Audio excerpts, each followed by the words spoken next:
Baby,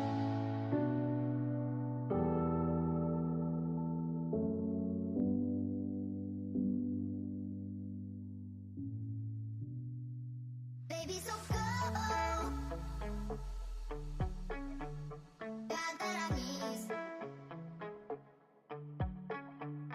Baby, so go.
Baby, so go.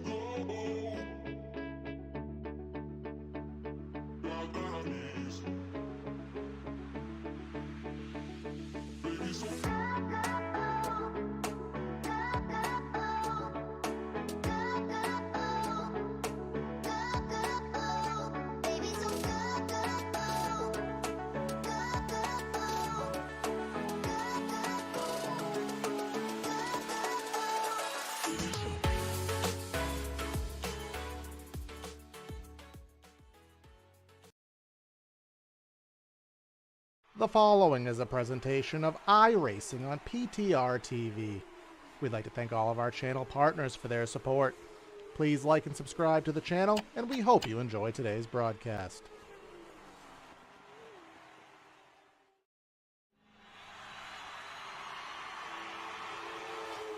The 44 gets loose off of corner number 4. It's going to be a photo finish to the line in the grass, but the 44 will hang on for the win. Here he comes with the crossover. Fellison to the inside. Is it going to be a Las Vegas photo finish? They touch. They wreck. Who's going to get it? Upside down. Who's going to get it? Fellison gets it. Ooh, by himself. Now he has the 72 of O'Connor. It's going to be a 2v2 race to the checkers. 2 up top, 2 to the bottom. It's going to be Ingram. It's going to be Rainville. Who's going to get it at the stripe? Photo finish. It's going to be Rainville. Is there enough? This is going to be a close finish. What is going to happen? Is there enough fuel to get him around 2 more corners? He didn't have enough. The final corner. There goes Zach Nichols. Sarah ran out with 3 corners to go, and Zach Nichols will win here at Mostport. And is he going to go for the last-ditch effort? Is he going to use the back bumper? What will Devin Sarah do? We head into corner number 3. He's going to sail it on in there. Does he get to the bumper? He turns him. He turns it for the win. He wrecks him. We saw how Ruddy, is that a word? Ruddy? I don't know. Just go with it. All right, we'll go with it. We've seen how Ruddy turn 3 is getting. And so these guys, once again, doubled up, stacked up, and ready to go back green flag racing here behind the iRacing.com Facebook pace car. Don't know where that came from, but we'll let it slide. What was I thinking?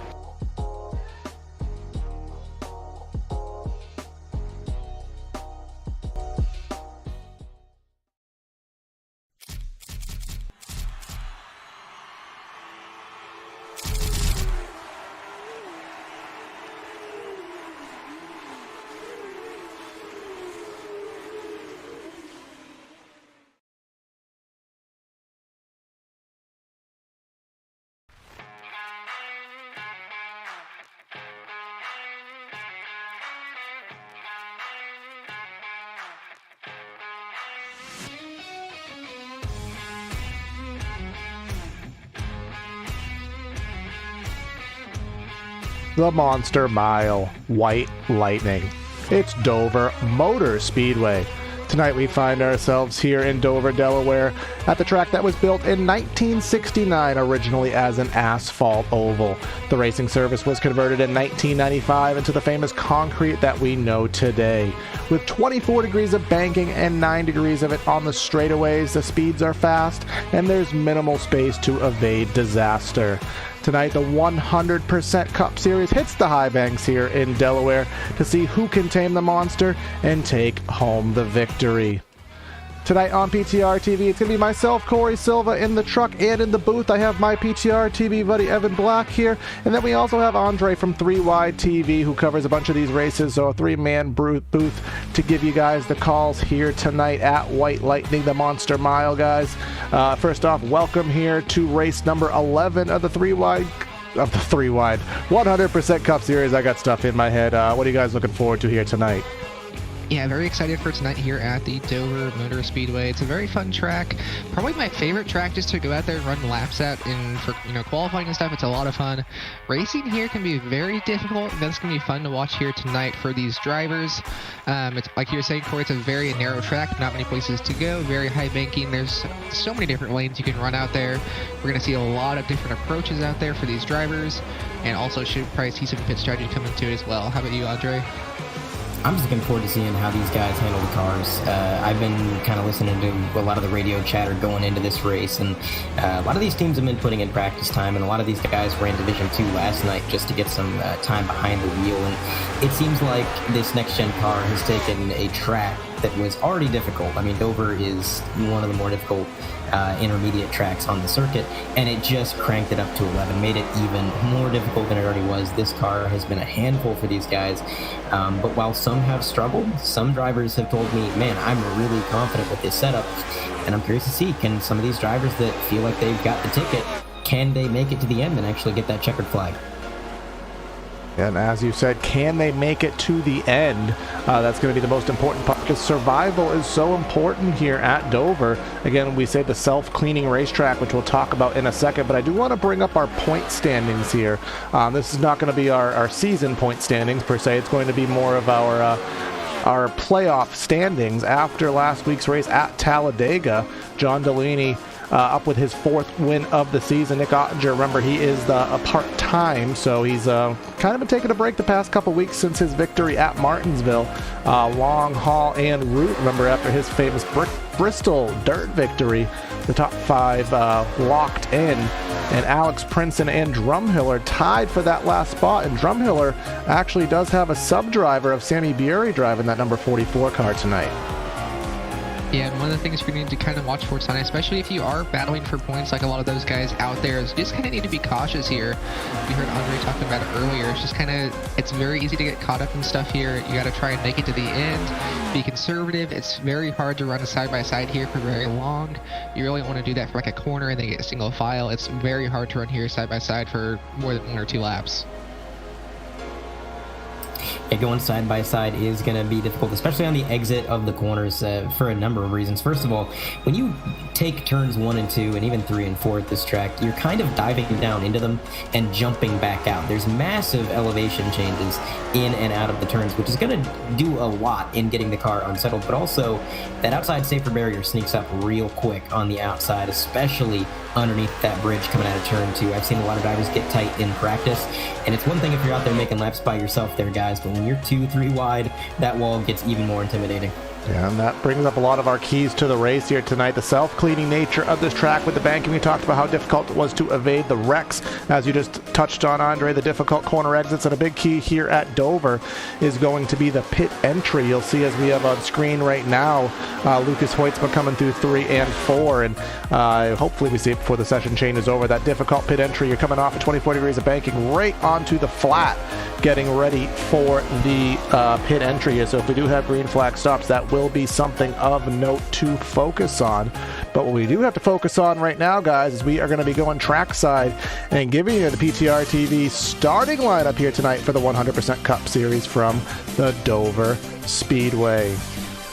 On tonight's pole, none other than John Delaney in that number 6 machine, with Robert Miller in the 15 to his outside. In row number 2, we are going to have Blake Giglio and Ralph Hutchison in that number 54 machine. Lucas Hoitzman just talked about him in the 5th spot. Ryan Ducombe, a good spot for him in 6th. Matt Long in 7th. Tanner Marty in the 8th spot. And then we have Adam Benefiel and Cam Stone rounding out your top 10. And then rolling off in the 11th position, we have the number 51 machine of Jason Baker. And to his outside in the 12th position, the number 44 of Sammy Boyer. And then in the 13th position, we have the number 14 of David Fuse Jr. To his outside in 14th, Michael Christopher. And then rolling off in the 15th position, we have Bryson Hicksonbaugh. In 16th, we have Josh Ward. In 17th, we have Damian Azarenza. In 18th, we have the number 12 machine of Jason Taylor. And then the rounding out the top 20, we have the number 89 of Taylor Stout and 88 of Jordan Sailors. And looking towards the back half of the field, we got Preston McRae in the 53. He's going to be starting P21. Corey Saucy to his outside. Kyle Ammon going to bring him in 23rd to start tonight, right alongside Cody Bird in that 13 machine in P24. Devin Medeiros and Nolan Hodgkinson is going to be 25 and 26 respectively. Behind them, you got Justin Boyles and I believe Duke. David Duke. I'm not knowing the first name. David Duke, indeed. And P29, P30, that's going to go to Muche and Chad Sanner. Patrick Muche, one driver in particular, not too confident going into tonight. I talked a little bit. Behind them, 31, 32, that's Matt White and Brandon Pierce. Dalton Mobley and Alex Brinson going to be 33rd and 34th, and a little bit further back. Mars Hickenbottom, Kevin Steele, Lee Gadman's making up the same row, 35, 36. And to round out our field, it's going to be Raymond Root in the 37th position. That is our grid here tonight, and Evan, I think you have your race details sponsored by your own Twitch channel to give us. Yeah, Keys to the Race, sponsored by Sunshine Boy. You can catch me live on Twitch. So the things to watch for tonight, open setup, you're going to have to really just try and, get that setup right. We'll see here early on who has the setup to start, but long runs, this track is going to change a lot. It's going to rubber up. And then also a 15 incident limit tonight, so it's going to be very easy for these drivers to end up getting disqualified or having some issues come up with the self-cleaning nature of the track. And then the last key to the race is going to be those stages, which are going to be ending on lap number 120 and 250. So there should be just outside of a fuel run here, so we'll just really have to watch and see if we do end up having some pit stops, and like Corey was talking about earlier, just with those issues coming down on the pit road.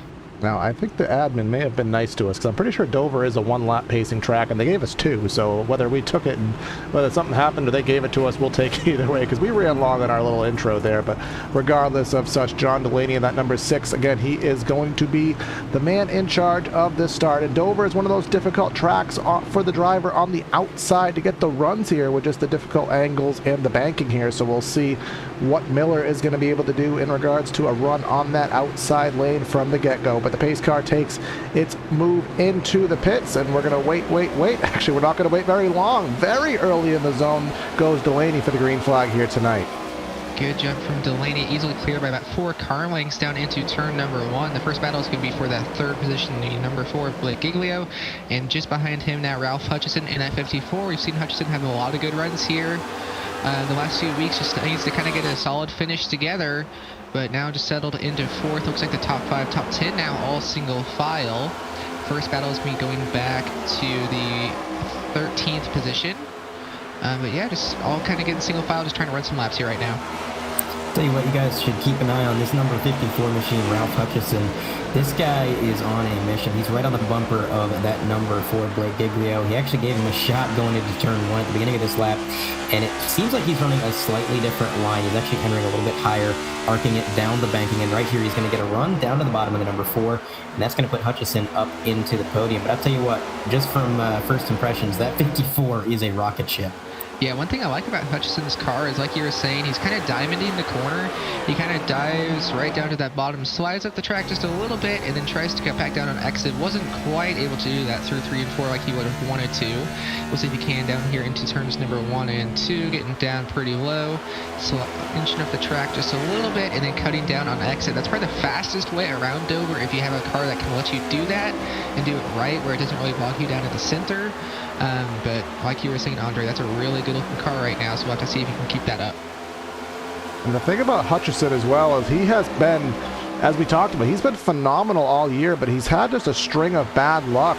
And just really hasn't gotten the victory, but B, some of the runs he has deserved over the course of the season. So it'll be interesting to see if indeed he's able to do that, as it looks like Miller here giving Delaney an unusual charge that he's not used to seeing as of late. Here he comes for that first spot battle, 15 nearly in the fence there off of 4.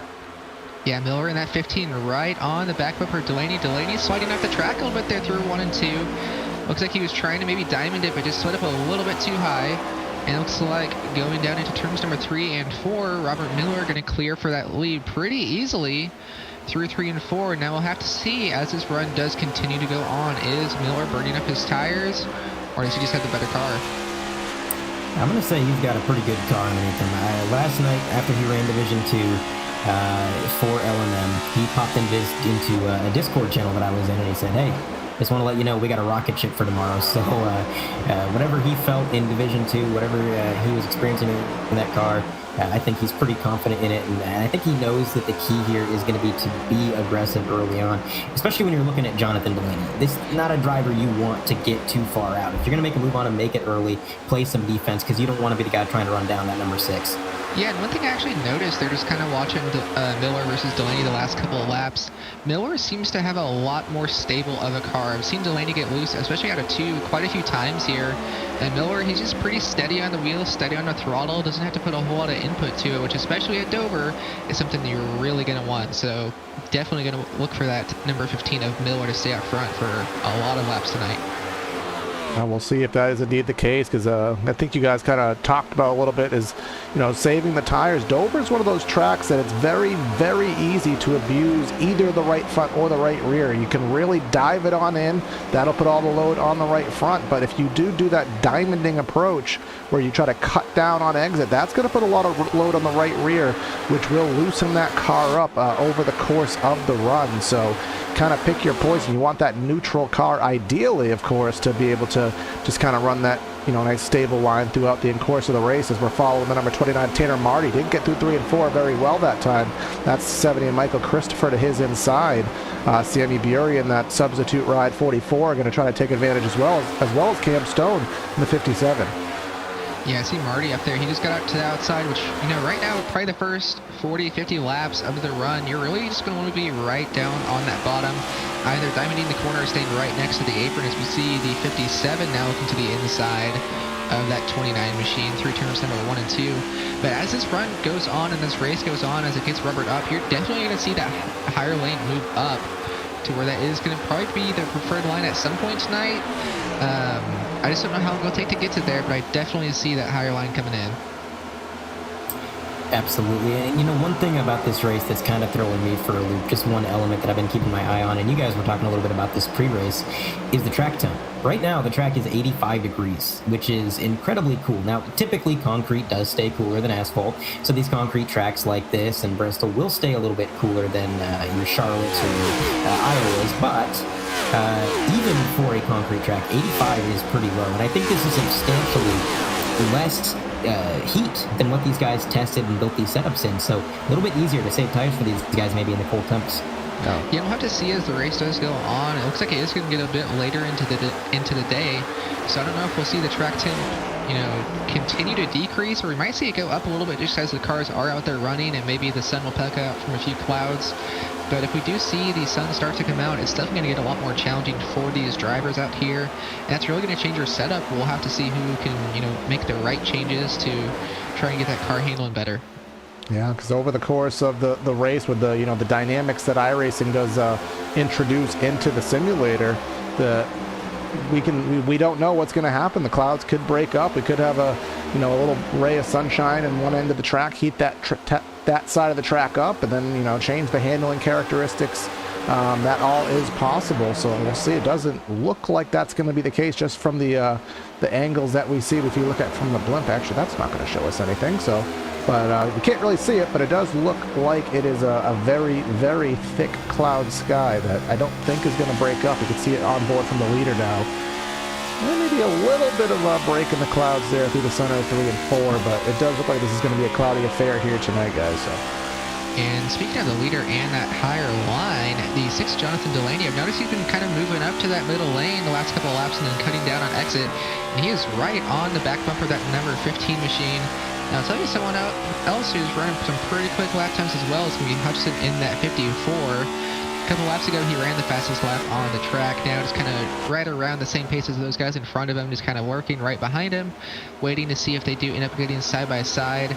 And I do think, you know, we're going to see this a lot early on, is a bit of Dover etiquette. You know, it's kind of like Bristol or especially Darlington, where it has a bit of an etiquette where if someone gets to your inside, entering the corner, you can kind of just let them go, give them the line, because you don't really want to go side by side through there for very long, especially this early on where it's could, you know, it mess up your entire race.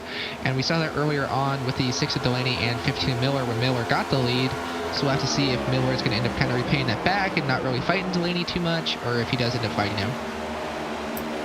And we have the first yellow flag of the night. Not entirely sure. Oh, Dave Fuge is on his driver's door. Oh, big crash with the 14 of Fuge and the 8 as well. It looks like it actually started with the 57 of Cameron Stone.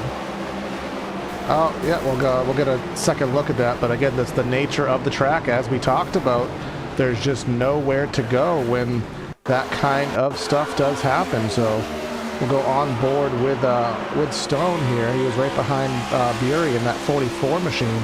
Just stepped out in the center of the corner, and he tried to save it. Hard right-hand hook, and very surprised that only about 2 drivers were. Oh, actually, who was at the 40 machine? Last second impact there. That's Damon Acerenza.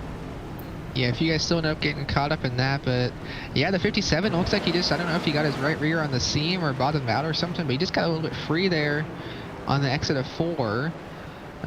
So very unfortunate for him and the other drivers involved. Cameron Stone, he was having a pretty good run back there in the 13th, but this will most likely end up taking him out of the race, or at least out of contention for a top 10. Yeah, I think you hit the nail on the head talking about the seam and maybe putting the tire right on that seam and getting a little loose, because that was strange. You know, normally you'd expect these cars to get loose when you're getting up and out of the corner when you hit that elevation change.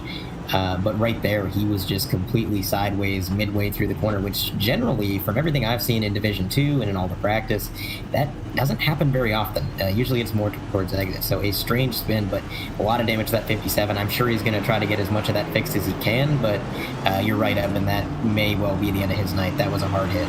Long stop for Delaney there. Sorry to cut you off, guys, but I think Delaney actually lost a spot on that to third. So that'll I'm put. trying to see what happened there. Oh, only about 0.8 of a second.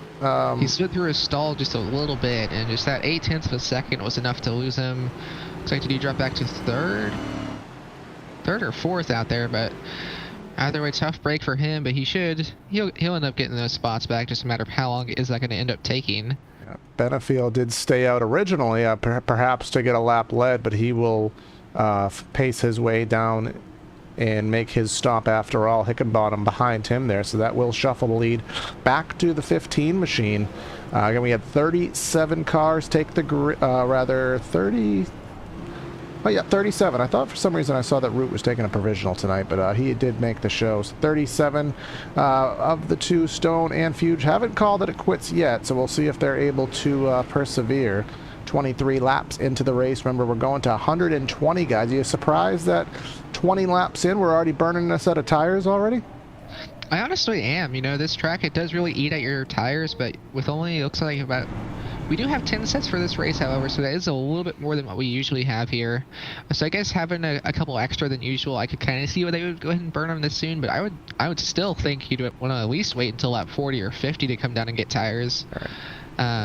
We'll have to see how that ends up working out for him. I see, you know, no one stayed out, so I guess they're all just kind of on the same page here. All right, and folks at home, we are just going to go radio mode for about 30 seconds. I do have a set of cameras that I tried for this race, and we're going to switch back to Old Faithfuls, so you will see static on the screen just for a moment, but we will be getting back to action in a couple seconds.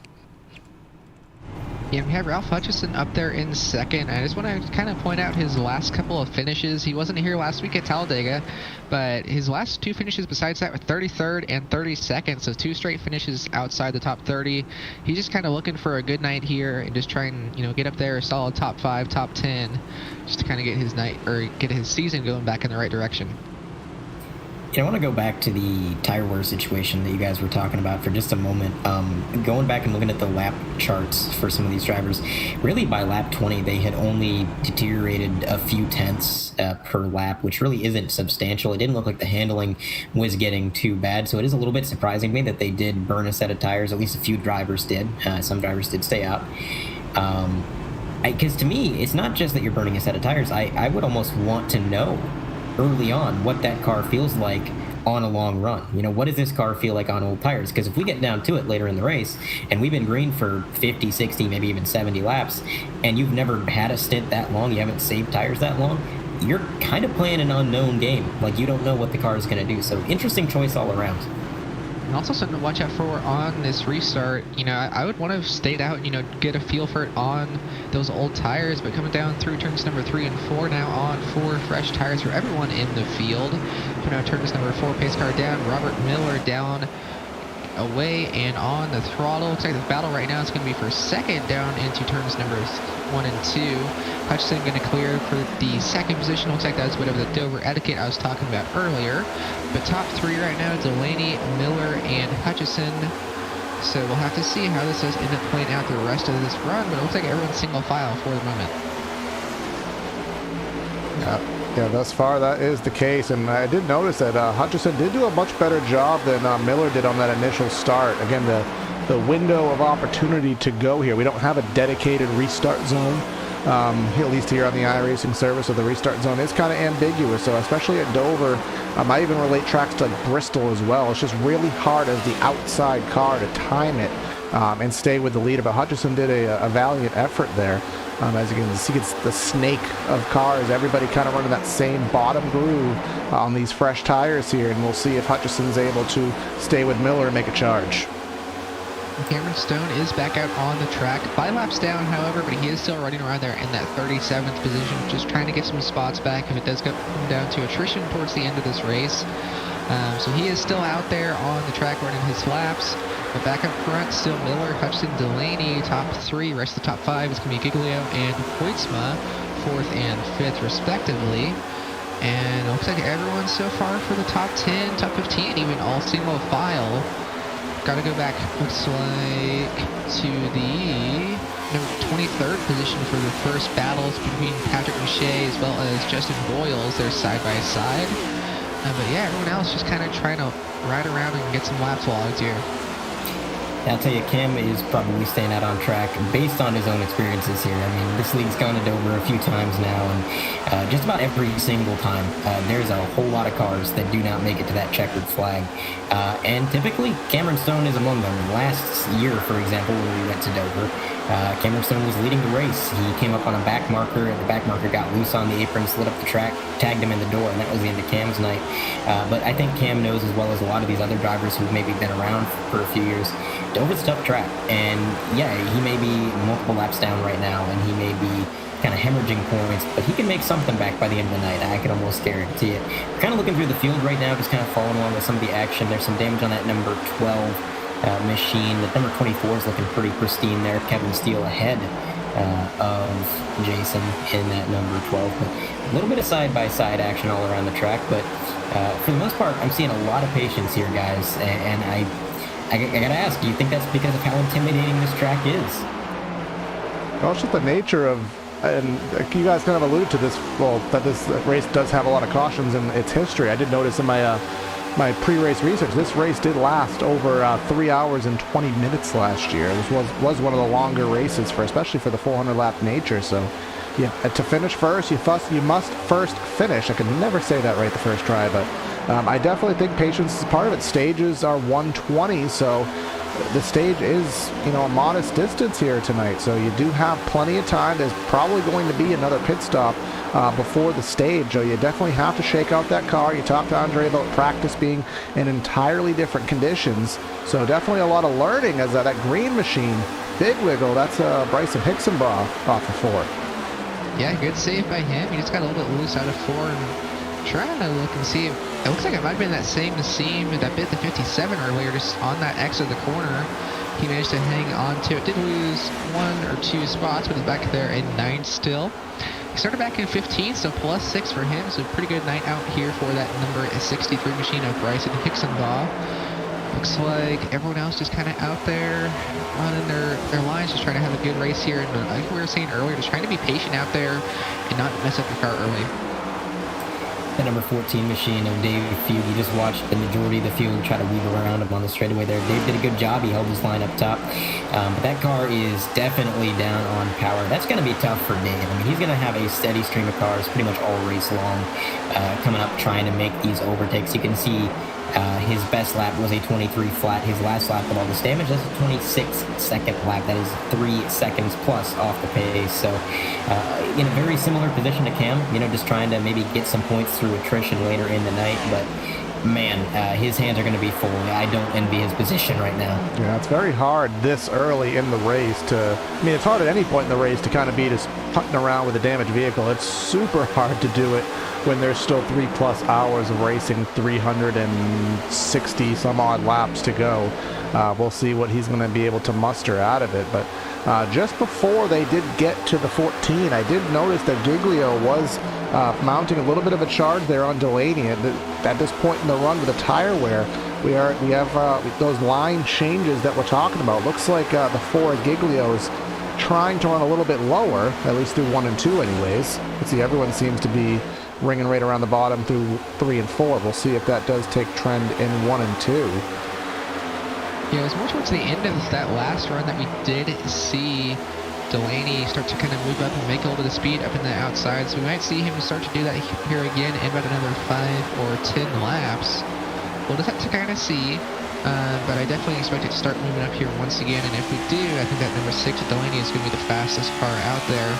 But one thing I'm really liking about tonight is, you're not really seeing anyone just kind of drive away. And a lot of the other races we've seen here on the channel, you kind of just have like 1 or 2 or sometimes even 3 guys that just kind of drive away and run off with it. But really, the top 6 are all within a second, and then the top 10 are within about 2.5 seconds. So really tight and close field here tonight.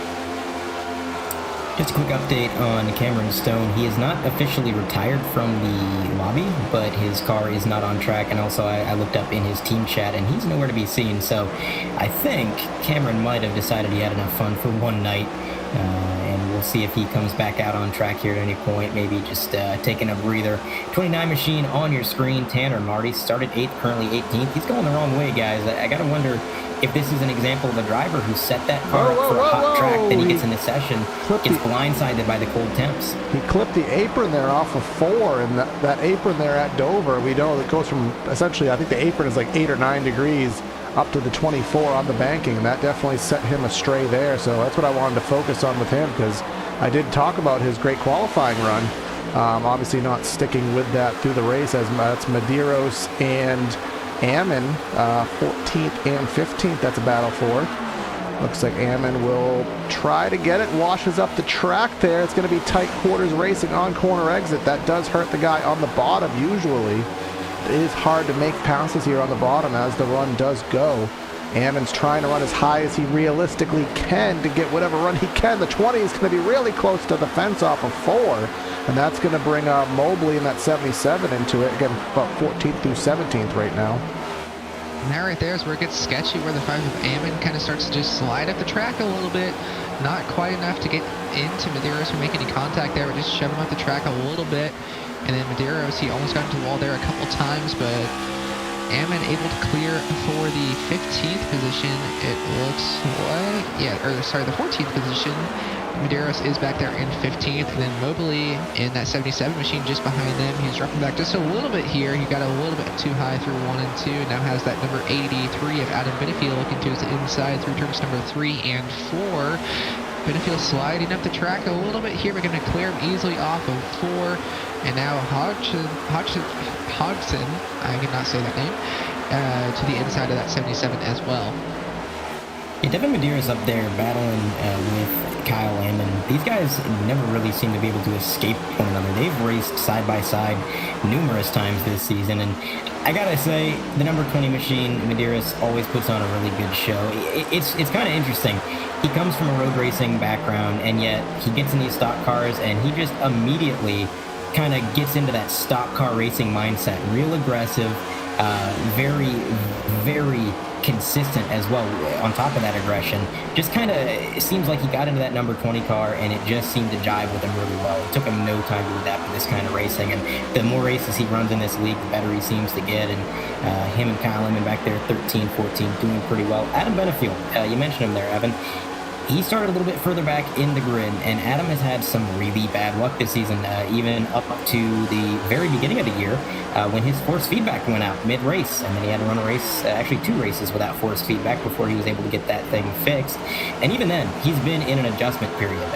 From what I understand, from what I've been told, he is not really adapting to this new wheel very well. It's taking some time to retrain that muscle memory, get used to the new force feedback. But the lap times he's turning right now are really impressive. So I think he's starting to figure it out, and maybe in a few laps here, he'll find himself inside the top 10. I just switched our ticker over from the intervals to lap time, so you can just see on the left side of the screen where your favorite driver is and what lap time he turned at his most recent trip around the stripe. And not much of a surprise, Miller up front. You know, we always say Delaney does Delaney things when he pulls away into oblivion. Well, Miller is doing Delaney things tonight because he's pulling away by 1.25 seconds, and he ran a 23.66, and I don't see anybody else in the 6s, so the next fastest lap was Delaney at a 73. Actually, no, we had Hoytsma. Hoytsma had a 63 fastest car on the track last time by, so it'll be interesting to see if that 07 can get some track position, because he might be the next competitor for Miller. Correction, Benefield ran a 23.5. Oh, Yeah, so 59 from Benefield. I didn't Back look there that far in down. 14th, I didn't but- think I had to, but there you go. Yeah, good lap time out of Benefield. We'll have to see if he can try and get some track position and get up here with these leaders. But yeah, like you were saying about Miller kind of starting to pull away here. We were both a little surprised about that, especially with how that first run went. Whereas it kind of went on, you know, Delaney got a little bit better and started to catch it back up to him. But right now, Miller has a 1.6 second lead over Hutchison, and then right behind Hutchison is going to be Delaney. Then a slight gap back to Giglio and Hoytsma, who's been running some really good lap times. So we'll have to see if he can continue to move up here and maybe try and catch up to Miller. But right now, Miller is just pulling away, and he has a rocket ship. It does look to me that Giglio may be a little bit faster than Hoytsma, just not enough so to, you know, facilitate making a pass. And I'm looking just a little bit further ahead. It looks like Delaney, here he goes with a charge underneath Hutchison into 3, and Hutchison is just going to relinquish that with no fight, because if he does fight it, he was going to have another battle behind him. So I think he just gives up the position with a little wiggle from Delaney there. Yeah, this is something I've been seeing about Delaney a lot. It just looks like that car is just not quite in the track how he needs it to be to have a good handle on it. It's definitely very fast, but just a little bit loose on the exit of the corners. So I'd like to maybe try and get that tightened up just a little bit, but so far it's working for him. Hutchison back in line in that 3rd position. We'll have to see. Looks like that last time by, we'll have to see what the lap time is looking like. Miller ran a 72. Delaney with a 77, but he did pass Hutchison that lap, so we'll have to see on this next one what their times are looking like, but really close for everyone out of that top 5. I went ahead and I ran down to the infield care center. I'm feeling a little bit winded, boys, but I did catch up with Cameron Stone. Let's see what he's got to say. Cameron Stone, you got a copy? Yes, sir. Well, Cam, it looked like you just got a little loose mid-turn, and this car did what this car does so often, just kind of overcorrected, and the rest, so they say, is history. Walk me through it. Yeah, I think we really struggled with ride heights a lot this week. I heard you guys kind of covering a little bit on the intro to the broadcast that these concrete tracks are a little finicky. This one especially is bumpy. That's why we call it, I guess, the roller coaster 400 is what we're calling it this weekend. But yeah, it just turns 3 and 4. The car bounces around a lot. The diffuser of this car bottoms out, and then you lose all control of the front end. That's basically what happened. was having problems with it in qualifying. I thought the race set was going to be a little bit better. I'm not sure if the temperature had anything to do with that, tires not heating up quite as quickly. But, yep, we just bottomed out and tried to save it and did the same thing I did at Vegas. And nose her in the wall. Feel bad for Dave. He was having a good run. He's not made too many of the races this year, so hate to take him out so early. I'll tell you what, Cam, it seems like you've got a bit of a rivalry with this track. You and Dover don't seem to get along very well. Is this track just slowly falling down your list of preferred tracks, or what's the deal there? Well, my hate for Dover goes all the way back to NASCAR Thunder 2004, so I've hated this track since I was about 8 years old.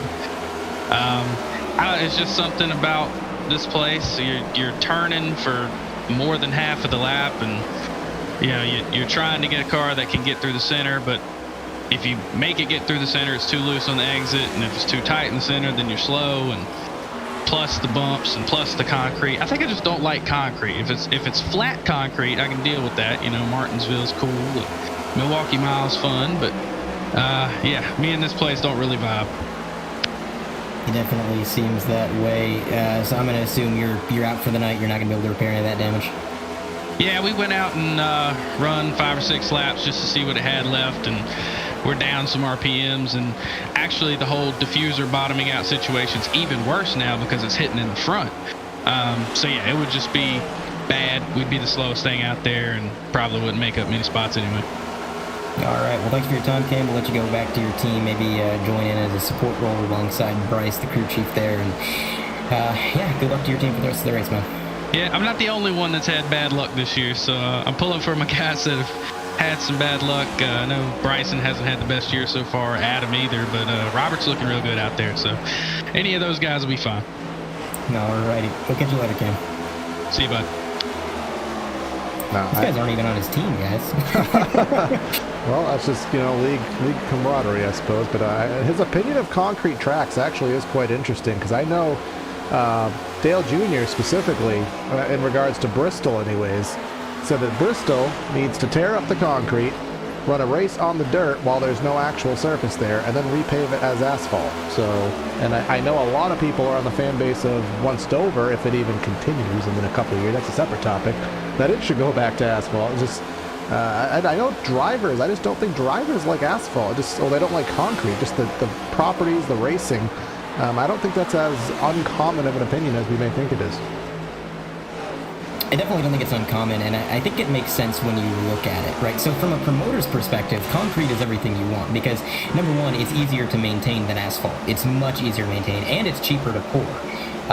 But you also get the added benefit here. The track is generally cooler, which means the cars generally handle better, which means the gap between cars isn't going to be quite as high. So you get a lot of bumper-to-bumper, door-to-door action, which is exactly what the track and what the promoters want to see. But if you're a driver, all right, the door-to-door, bumper-to-bumper, that gets old after a while. You don't want to be that close. You don't want to be in constant traffic jams all the time. And additionally, the concrete is so rare on the circuit that the drivers don't always get used to the feel either. So they come to a track like Dover and even a track like Bristol, and it's kind of alien to them. It's something that they have to adjust to, and I can see where the drivers just would not like coming to these places. But it's one of those things, man, promoters versus drivers. Yeah, I know Nashville Super Speedway. I know Dale Jr., his opinion of that track as well, but I know Martinsville specifically. The only reason, as you kind of alluded to with durability, is the leader is getting into lap traffic nearly a 3 wide with the 9 of Alex Princeton and the 81 machine. I think there's a sub in that car, Josh Ward. But Martinsville, the whole reason they have that inside corners there as concrete was because the cars were just breaking the surface up. So they had to do something. But Martinsville, it kind of works. But here, whether we even race at Dover in 2 to 3 years anyways is the debate on Twitter for you with the purchase of SMI, making this place Dover Motor Speedway rather than International. So opinions will vary on that topic. Put them in chat if you are watching. But up front, 2.5 seconds to your leader right now, guys. We're at lap number 70. Looks like from a stint perspective, we're at 50 laps in. It'll give us, 125 laps that we'd be running to the end consecutively. So are we going to have a pit? Well, we're going to have a pit stop. I can't see math doing that. So I think the window is going to be open each time now. yeah, with that stage ending on 120, we got about another 50 laps here or so. Definitely going to see some pit stops here shortly, I would suspect. I don't really see how they could run that long out there. But yeah, like you were saying, Miller's still out there pulling away. He's lapped up to about 27th position right now. So 26 cars out there on the lead lap. And we'll have to see how much traffic he does end up continuing to get into. He's got some clear traffic out there now, but he does have a bit of a group of cars right in front of him. Looks like about 5 cars up there. First of those being Pierce in that number 38 machine. And a few others in front of him. However, he's got quite a few cars. Looks like about 3, 4, 5 cars even now between him and Jonathan Delaney. Blake Giglio up to 3rd, Ralph Hutchison 4th, Lucas Hoitzma in 5th. So top 5 kind of all stay the same, and top 5 are all, everyone running in the top 5 right now started in the top 5. Top 2 have swap positions, everyone else running where they started in that top 5. Evan, can you define to me what clear traffic is? Clear track is what I meant to say there. All right. You know, we never missed a roast opportunity on this channel. Thought we had a battle cooking up here, but again, the lap traffic is kind of throwing wrenches in between all these different battles here. So it'll be interesting to see how these guys get through and what kind of effort the lap guys give to the competition. We know as the leader, the lap cars are going to try the hardest naturally to stay on the lead lap. But typically, once you get into the shuffle, most lappers will just kind of let you go, because unless they have a lucky dog battle on their hands. So we're going to keep a close eye here. We do have Jason Baker. He was running in the 12th spot. I think that's first blood drawn in regards to pit stops. And this will give us a good indication of the pit entry here at Dover. We'll try to see if we can catch somebody live. That big turn off the banking. How early do you slow down? When do you turn down? Do you make the cone? We've seen so many times in real life and in the sim of those water barrels, sand barrels at the pit wall entry getting murdered by drivers missing the entries. I'll point out we now have Giglio up into that 2nd position. It looks like he might have tried to come down to Earth that time, but might have missed it, but I'm not entirely sure. But yeah, Giglio up to 2nd now, Delaney back to 3rd. Looked like a pretty easy pass there from Giglio a few laps ago. I think just kind of let him go by. Delaney did. But yeah, so they're up there now running in that 2nd position is Giglio. Getting some lap traffic here. Probably going to come down pit road here soon. But yeah, we'll have to see when everyone else does kind of decide to come down. It looks like about a 2nd fall off so far. So shouldn't be too long before everyone else has to kind of start coming down now that we do have that driver that came down pit road. So I've reached back in the old memory banks, and mind you, my memory is terrible, so maybe don't quote me on this, but if memory serves, I think the fuel run here is just under 100 laps, somewhere between 90 and 97. So theoretically, if we're going to lap 120, and the drivers who did pit on that caution at lap 20, and then we went green at lap 24, if they did a little bit of saving, theoretically, they could make it to the end of the stage without pitting. The question is it even worth it? Because the tires are starting to fall off. If you look at the lap times, these drivers have depleted about a 2nd, give or take, from the start of the run. And that 2nd is a lot.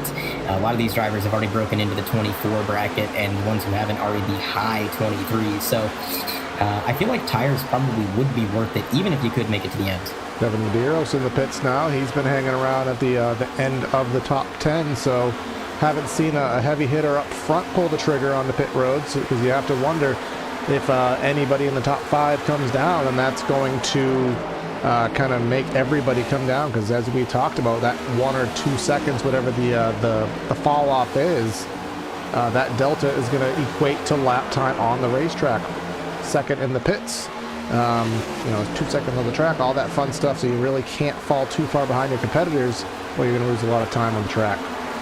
Yeah, and I was looking about when we went back green, it's going to be about 107 lap run if it does go green all the way to the end of the stage. And, like Andre was saying, if you'll run just under 100 laps, I don't really see how they could save 7 laps of fuel. That'd be really hard to do around here. It's a whole 7 miles of gas that you got to save. They might be able to, but it's going to be really close, and I almost feel like it'd just be worth pitting instead just to get those tires. And you can just make all that ground back up, not having to save. I agree. I think even if they could make it, it would be worth it just to pit. I will say it is a little bit easier to save fuel, I think, in this car in particular, because it has more off-throttle time through these corners than what we were seeing in Gen 6, and it is a little bit more susceptible to the draft. So I know from what I've heard, saving is a little bit more effective in this car, but you're right, it is a bit of a stretch, and it's going to be difficult. We're riding on board with the number 15, our current leader, Robert Miller, for LMM. He's coming out of turn 2. You can see that elevation change and just how abrupt it is. Keep an eye on that steering wheel. Look how smooth he still is, even on these worn tires. Really easy into the corner, easy out of the corner. Not abrupt at all. And also, guys, am I crazy? What does that gear counter on that digital dash say 4th gear as opposed to 5th? It certainly does. So it makes you wonder, like, what is the gear ratio that these guys have, and is it within the realm of possibility to actually go ahead and go pop it into 5th as kind of a makeshift overdrive gear that, you know, you used to see at Pocono back in the day. So not quite sure. That'll be something that maybe we can ask in an interview if we on our stage caution. But looks like a couple drivers up front. I saw the long shot there, a couple drivers peeling off. 77 of Mobley and the 46 of Patrick Mouchet. I got a few drivers coming down pit road, and just to go back to that shifting thing that you were just talking about, I think, you know, early on in the runs when they are kind of going a little bit faster down the straightaways, you might see them pop it into 5th, or maybe if they run a little bit higher and get a better run off the corner, might pop it into 5th. But other than that, I think it looks like most of the drivers are staying around in 4th. I'm going to kind of watch here on whenever Miller or one of the top 5 or top 10 come down pit road. I want to try and see once they get back on track if they do end up shifting into 5th since they're on those fresh tires, or what they're going to end up doing with that. But I'm trying to look and see if we have anyone else coming down pit road at the moment. It looks like the top 18 or so currently all staying out. And a driver I want to point out is Matt White in that 48. He started back in 31st, now up into the 10th position in that number 48 machine, about 10 seconds behind the leader, but really good run for him, plus 21 on the day so far, and he looks to have a pretty fast car out there. That's not abnormal either. I feel like he's kind of the Jeff Burton, the 90s Jeff Burton, if you will, because Burton would always start back in the day, you know, in the mid-30s. Big wiggle off a 2 there, as we commentators almost curse him. But Burton would always start in the mid-30s and then find his way into victory lane, or a very, you know, quality run there. Is I believe the 70 of Michael Christopher missed the pits there. Let's try to see if we can catch that on replay, because he was very slow there. See, he's entering 3 here on a PTR replay. He got loose, and he saved it. I thought he was making a pit stop, but or maybe he tried to, and that's why it broke loose. But either way, a good bit of driving. I was going to say, I think he thought he was making a pit stop there, Corey. And then the car told him no. Yeah, especially on these old tires, and the new brakes on these cars, it's really hard to get down onto pit road. I have seen it a couple times where drivers, they try to come down and they just can't quite get to slow down, and instead of risking it, they just stay out and make another lap Ryan here. Ducombe, one of the highest position thus far, and nice smooth effort there. If memory serves, guys, I'm pretty sure it's 35 miles an hour here. One of the slowest pit roads on the circuit, so that just even adds to the challenge. Yeah, really slow on pit road for those guys, losing a bunch of time out there. We'll see, it looks like the 42 of Hodgson in as well. And, you know, seeing Ducombe come down pit road, he was about 5 or 6 seconds behind the leader. Actually a bit more than that, it did look like. Sorry to cut you off, and I do want to point out some damage to the right front of Lucas Hoitzma. I don't think we caught that live. He must have had some contact with the wall. Benefield in that 83 gaining some time, gaining some spots here, just managed to get by him. Hoitzma's been a top 5 driver all race, so interesting to see that damage and if it's hindering his car at all. So that happened a while ago. I want to say somewhere around lap 40, about 20 laps into this stint since the last caution. We did get it on camera, I believe. That's kind of what I was reacting to. I think I kind of lit up the mic. I was like, oh boy, because he got loose coming out of the corner, and he kind of snaked it all the way down the straightaway and eventually just gave it a little bit of a love tap by the time he got to the start-finish line, right about where he is now. So that damage has been there for a while. I don't think it's holding them back too much. I think the reason Benefield got around him is just because Benefield's got a rocket ship right now, boys. I mean, the last time we checked in on him, where was he? 16th, 15th? Now he's all the way up in 4th, consistently putting down some of the fastest laps among those who haven't pitted. So this man's moving. Yeah, so what you're saying, Andre, is that your memory is starting to brush off on me already.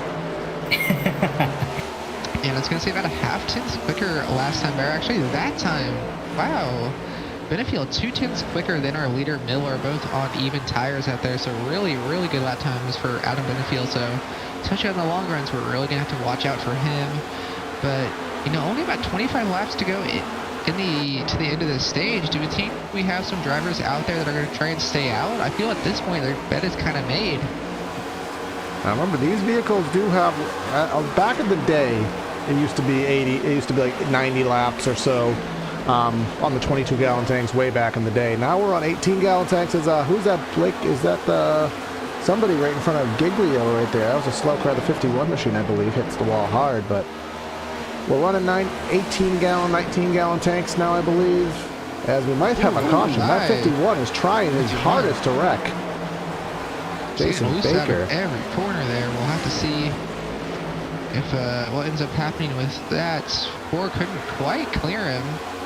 But yeah, the moral of my story is I can't really, since there's so much going on, I can't really say it. I'll TLDR it, that if I don't think I've ever seen a pit window at Dover over 100, 110 laps absolute max. So I have to believe that there's going to be a stop. But again, we love being wrong. So if that's the case, you know, we'll get validation on our interviews. But looks like the 51 has composed himself and is running smoothly for the time being. Yeah, we'll have to see. I just don't see how they can, you know, how they would pit now. Because they've already lost so much time with only 20 laps to go. I feel like they just have to stay out at this point. We'll see. There is a famous story about Smokey Unick, one of the best crew chiefs, car chiefs in NASCAR history. They had one of his cars back in the tech inspection because they knew something was illegal with it. I mean, the guy was going 30, 40, 50 laps further than anybody else could. So they were taking it apart, trying to figure out what is up with this car, what is with this fuel mileage. They were looking at the gearing, they were looking at everything they can. Finally, they just pull the gas tank out of it and say, we don't know what you're doing to this thing, but we're taking the gas tank out of it, here's your car. You know, go make it legal. Smokey climbed in the car, drove it back to the pits. He had fuel in the roll cage and coiled up inside the fender well in extra fuel line. So I don't think iRacing has that feature. But if these guys go much further, guys, I'm going to be inclined to believe maybe they somehow snuck that in. Yeah, there was the rules. You have to have this size fuel tank, but you didn't say how long the fuel line could be. So exactly. That's the beauty of back in the day, is you had that gray area to play with. Very close call between Bryson Hicksonbaugh and Matt White.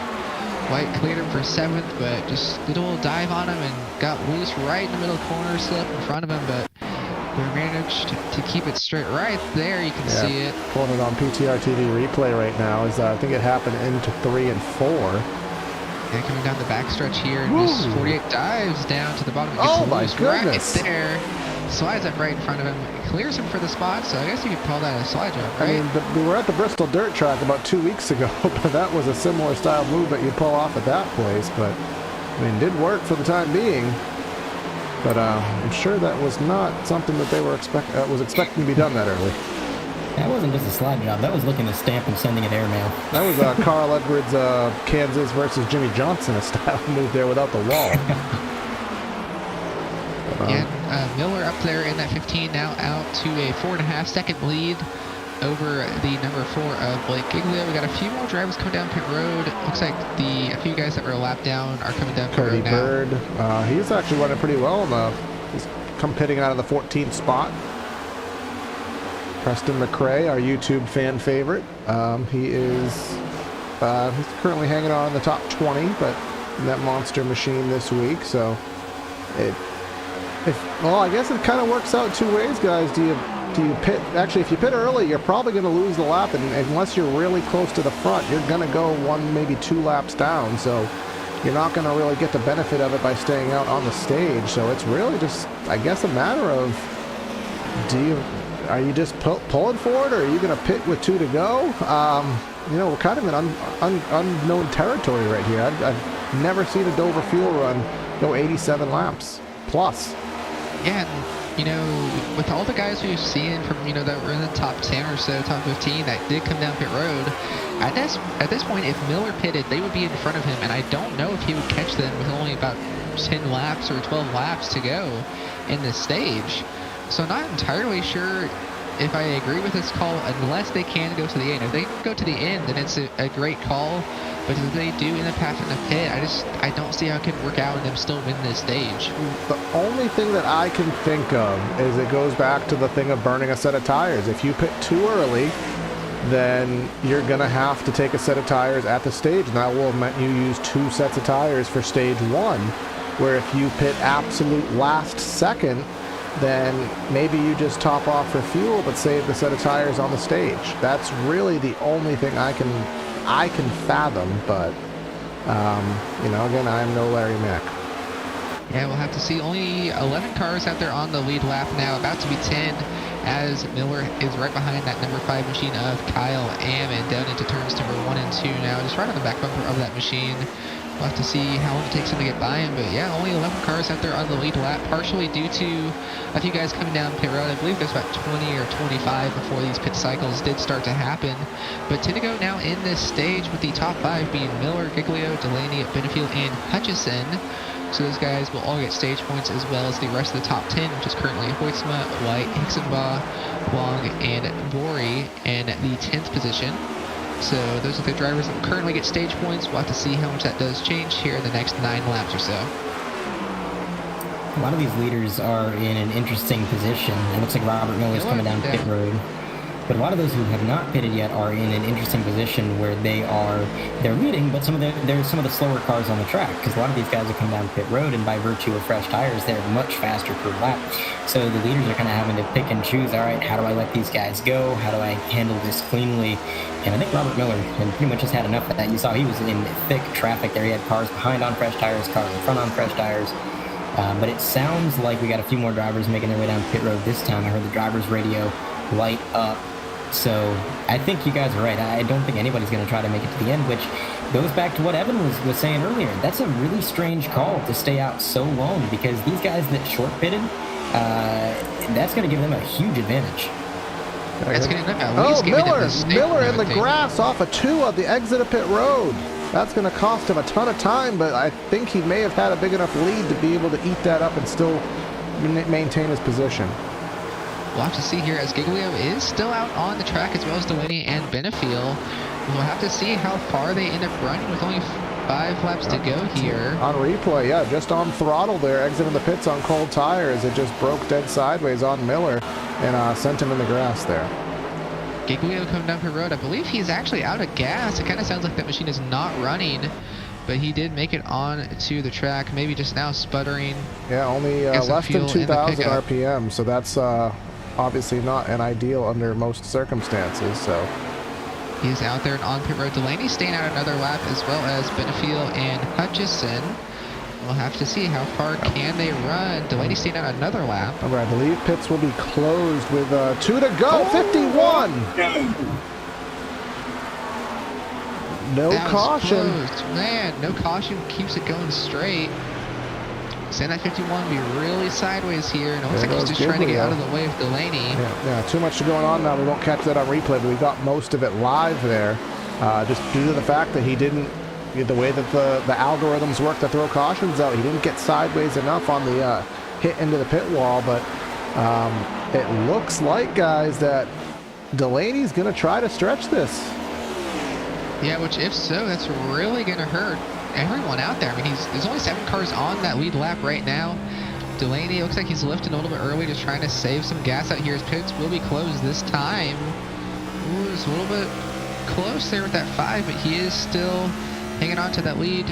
Pit lane has been closed, so everyone that's out there now has made their bed. They're gonna have to stay out here. So that could have. I'm kind of surprised why if they just saved enough fuel, or what happened there with the other drivers. John's going to come to take the white flag of the stage. 10 drivers are going to have to come to the line to complete lap 120. But yeah, that's really interesting if John can actually make it. I said saving is a little bit more effective in these cars, and perhaps John is about to prove me right for once. Remember, sometimes with the admin being in the vehicles themselves, sometimes cautions are delayed. So we've seen sometimes the stage be delayed a lap, and if you're that tight on fuel, if there is a delay of any reason on the stage, which it seems like we're a little bit behind right now, I don't know if there's enough gas in the tank to accommodate it, but there it is. But he still has to go around, pick up the pace car, and then wait for pit road to be open. So he's not out of the woods yet. Nice. But he has picked up that stage win. Rest of the top 5 is going to be Benefield, Hutchison, Hicksonbaugh, and White in 5th. Well, I think John is concerned about fuel because the moment he crossed the line for lap 120, he said, "I crossed the line, won the stage," and I think he was saying that because he was worried he might run out of fuel before that yellow came out. See his RPMs right now, 2,000. That is basically full clutch mode. So he is doing everything he can. But luckily, the pace car is there at the exit of the end rather of the back straightaway. So he will be able to pit this time by. His pit stall will be on the closer end to turn 1, so he will have to go the full distance of pit road. But seems as though he should be fine in doing so. Well, the interesting thing will be what happened with the guys who did pit. Are they going to take tires? Are they just going to get fuel? Are they going to stay out entirely? Is there wave arounds? A lot that we're going to have to focus on here. I think the obvious answer would be if you pit, less than 10 laps ago, you kind of got to stay out, I would think. And you can see there's Robert Miller, a few of the other drivers that did pit before the end of the stage, Devin Medeiros as well. These guys are staying out on track, and I don't think they're going to come down next time either. So they're going to get their track position back. They'll be on slightly older tires, but these guys are confident in those setups. Both those drivers that stayed out, Devin Medeiros, Robert Miller, both had very fast cars. So yeah, a little bit of a disadvantage on those old tires, but nothing too severe. But it looks like John is about to make his way out of pit road. So I'd say it's just about time to have a word with our stage winner. All right, Andre, so we'll let you dial up on the old radio there, and we'll see if we can get a hold of him. Jonathan Delaney, you got a copy? Yeah, I got you, Andre. All right, John, I just got one question. Where are you hiding the extra fuel? It's somewhere in the car. That was an impressive stage win, John. I called it. I said somebody was going to try to save enough. Somebody was going to be crazy enough, and I guess it was you. How much doubt was in your mind getting in those last few laps? Actually, I knew exactly to the 10th how good we were. I knew I was gonna make it. Had help of Logan Sheets helping me with the fuel strat there, of giving me fuel numbers and whatnot. So big shout out to him. But he had it down to the hundreds of how good we were to the caution and a few laps after that. So huge shout out to him. But yeah, it was we saved there, and luckily we made it. All right, well, you got the stage win. You got some pretty good track position. It looks like you got a fast car. You pretty confident getting to the end of this race? Yeah, I feel pretty good. I don't think we're the best car out here. I really don't. We're still trying to make some adjustments on the car, make it a little bit better, but hopefully by the end of the race we could have it dialed in. All right, well, thanks for your time, John. You're going to be going green shortly here, so we'll put you back up with your team. Good luck with the rest of the race, man. Thank you. And one thing I do want to point out, actually, about Miller is he was not on the lead lap when he was staying out. He was staying out to get the wave around. But it looks like he did come back down pit road now and get 4 fresh tires once again. So it looks like there's going to be about 8 or 9 cars on the lead lap, and then a bunch 1 or 2 laps down. Well, if you're Miller, now we'll wait for scoring to fully update, because it does get particularly wonky here with wave rounds and a bunch of stuff going on here. But there's going to definitely be some wave rounds. There's going to be a lot of lucky dog battles. There's going to be guys on older tires who are going to be falling back, and that means the lucky dog is going to, we're going to start lapping guys earlier. So this is definitely kind of a dynamic changer, as we'll see indeed how things do shuffle out here. I think we are on 1 to go. Yeah, we got 8 cars out there on the lead lap. Miller, the first car lap down. Probably going to end up having another caution lap here with all those wave rounds, but we'll see, as right now we are doubled up with the 6 of Delaney to the inside, 83 Adam Benefield, to that outside. We saw him have a really fast car, especially on that longer run, so we'll have to see if he can hang on to that, and if he has any short run speed here to start. Hutchison and Hicksonbaugh in that second row back there. Yeah, I think we've learned enough to not expect a green flag, so let's not get into our countdown, our restart call, and just because I said that, we are going to go green this time.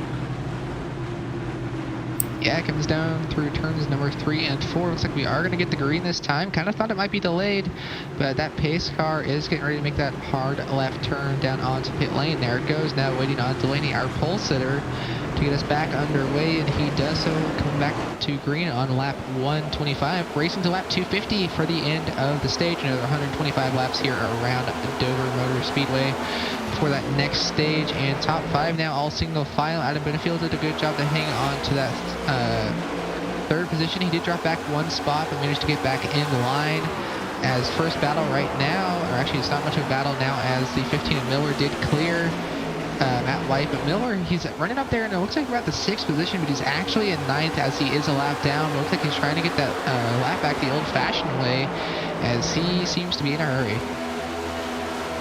Yeah, he is booking it in that 15 machine, and I mean, if you're a lap down, the cards are against you. You got to be aggressive. You got to move when you can. I do want to, as we go on board, with the number 15 right there, you see he's behind Bryson Hicksonbaugh, just trying to maybe get some speed out of that machine, hope for a caution, and just try to keep himself in that lucky dog position. But as I was saying, I kind of want to mention Adam Benefield in that 83. He got a little bit of wheel spin on that restart, and he did slip back from the front row back to 3rd. But we know that that's a long run machine. So he may not have a lot of speed right now, but as this race goes on, if it stays green, I know that 83 is going to be one of the faster cars on the track. And in the first stint, he had to go through 20 plus cars to get up front. Now he's got really good track position. The hard work is done. He's in 3rd. And once that car comes to life, he's only got a handful of cars to pass for the lead. I know we haven't really been doing picks every single week, but I'm gonna make a pick this week, and I'm gonna say it is Adam Benefield in that 83. He's got good track position, he's got a good long run car, and I don't think we've had enough yellows to really say that a short run car is gonna take this thing home. Yeah, Andre making his pick early, but yeah, Benefield up to 2nd. He's able to get by Hutchison there. Delaney out to just over a 2nd lead over Benefield, but running fairly equal lap times. Delaney was a little bit quicker last time by, and he has continued to pull out there. But now Long, looks like he got through to 3rd position as Benefield sliding up the track. Not sure if he's just letting them go by or what's going on there. Yeah, I wanted to talk about Long because he has been moving his way up. He did start 7th, so it wasn't too far back, but just methodically gaining a spot, every 10 or 15 laps. And very seldom in life do I ever pick a Ford driver to win, but if we're gonna pick our wins and our winners in stage 2, you know what? I'm going for the 97 tonight. I guess I gotta make my pick. I'm gonna go. I feel like the 2 I'm choosing from are very obvious, but I'm just gonna go with the 15 of Miller. You're go for the comeback kid. Yeah, I'm gonna go for the comeback. He's a lap down right now, but he's running in 3rd on the track. He's in 9th position in all actuality, but running around in 3rd, just behind the 97 of Long. And he's pretty close to just getting his lap back the old-fashioned way, but right now, if a caution were to come out, he would get the lucky dog back on that lead lap, come down, get 4 fresh tires, and just forget that ever happened. Yeah, 'cause Ryan DeCunha would be the first driver to go a lap down naturally. He's 13 seconds approximately behind the leader, which is just over a half lap. Difference in lap time between the leader and DeCunha is, actually last time DeCunha was a little bit fast, was pretty much even with him, but on average about half a second, so you're probably not going to have a lap car for about 20-25 laps, so that gives Miller 20-25 laps to get that lead, rather the proverbial race lead, albeit on the lead lap the old-fashioned way. Because if there's a caution between now and then, of course he's going to get the lucky dog, but you'd rather be on the lead lap, because if you're on the lead lap, you don't have to go tail end of the line at the end of the caution flag. Not only that, but being the lucky dog is a very precarious situation, because if the leader laps another driver, that's it. You've lost Lucky Dog. You got to get up and pass that guy as well. It's this constant revolving door of who is going to be the recipient, especially at a track like Dover where it seems like the lap traffic is just infinite. It never ends. So if you're on the lead lap the old-fashioned way, you go to where you should be on the restart. You don't got to go to the tail end, and you don't need to worry about who else the leader laps if they're behind you, so make things a lot easier. On your screen, that's the gap between the 83 and the 54. It's extended a little bit since the last time we checked on these guys. Looks like Benefield's car's finally starting to get a little bit of speed, but another car that seems to be picking up the pace as the night progresses. Bryce Dixonbaugh in that number 63. We didn't talk a whole lot about him other than when he got involved in that near incident earlier, but he started 15th, currently running 5th, and when he got up towards the front of the pack with this kind of strategy that he pulled, I thought, I don't know if that car is really quick enough to hold down this track position, but he is solidly a top 5 car right now. His lap times are competitive with these guys, and it seems like the more he runs, the more he learns the track, the better he gets. So a lot of drivers starting to figure things out, and Bryson is among them. A little bit of a gaggle. Oh, sorry, Evan. I was just going to say, Hicksonball a little bit faster than both those guys in front of him. But what was that gaggle you're talking about, Corey? Yeah, Kyle Ammon in the 7th position right now, but it does have a bunch of slower cars in front of him, some side-by-side. There's that damage machine to the inside, that tan machine, trying to make out the number on that one. I want to say it's the 81 machine, but again, that's just the difference in Taylor's out there. And caution. Oh, wreck on the front stretch. Oh, Medeiros. Medeiros. Talked about him quite a bit earlier, having a good run, and it's very hard to get yourself righted here at Dover, as narrow as this place is. But we'll fire up the old replay and try to see what happened. Yeah, started with him in the 70 down into the 3 and 4, really close there, and the 70 just kind of washes up the hill a little bit.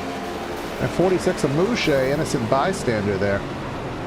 20 did receive the most of that damage there. Very unfortunate for them. Just kind of ran out of real estate there out of 4.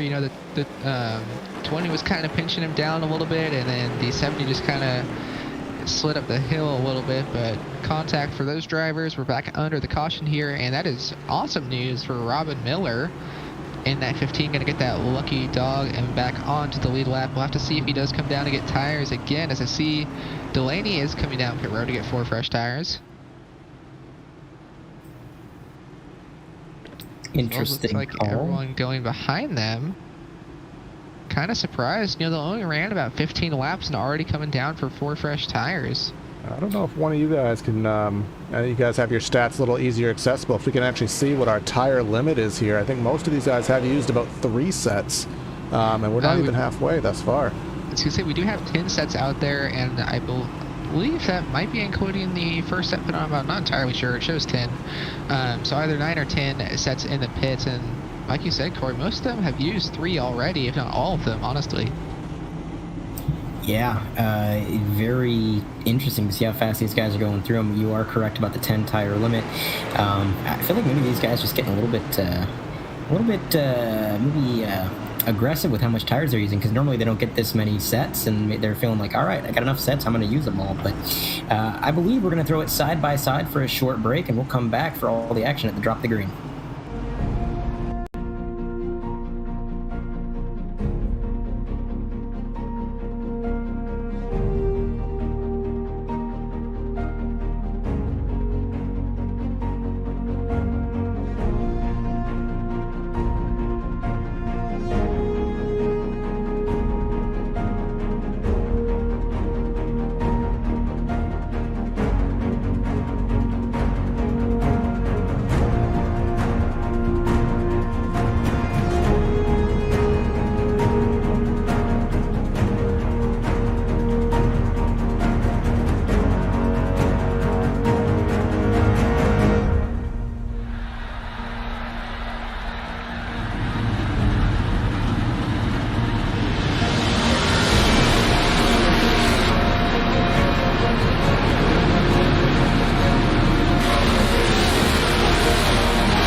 And we're back here on PTR TV for the 100% Cup Series race number 11 on the season at the Dover Motor Speedway.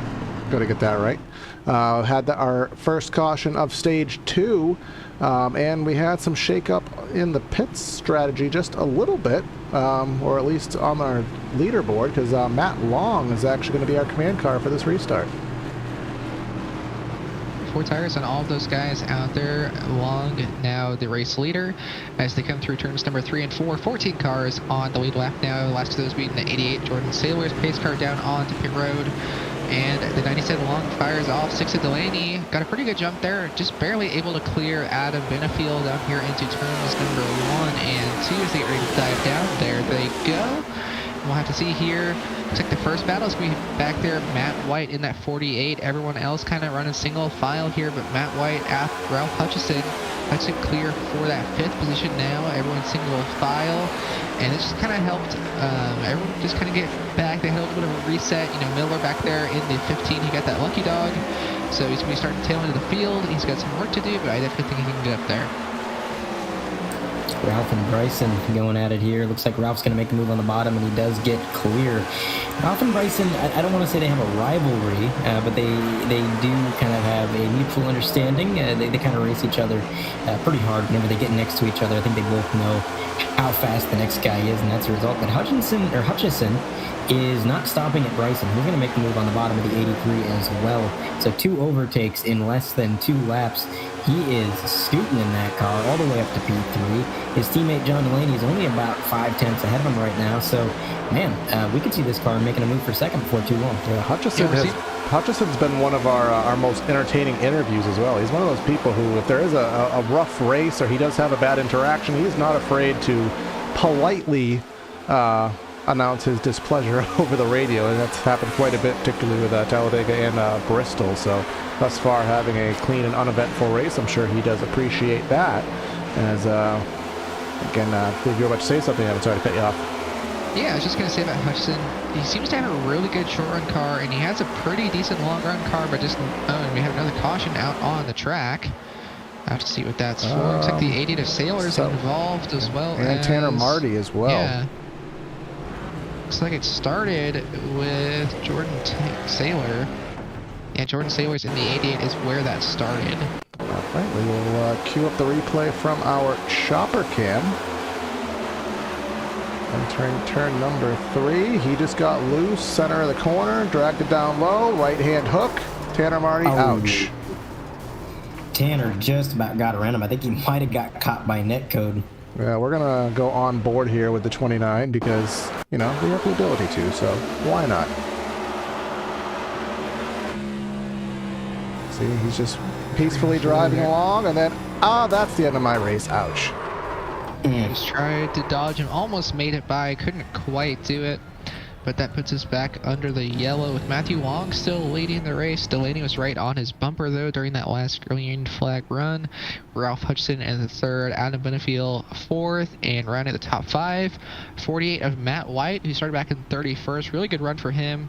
He seems to have a pretty solid car. And I don't know if he has, the fastest car here, but he has a really solid car out there, that's for sure. Solid car indeed. So over the last couple yellow flags, we have gone from only 8 cars on the lead lap to now 13, and I believe that's about to increase to 14, with Brandon Pierce being the lucky dog recipient. So 2 more drivers now in the fray. Currently, the last driver on the lead lap is Alex Princeton. He's right behind Sammy Borey in the 44, filling in for that machine.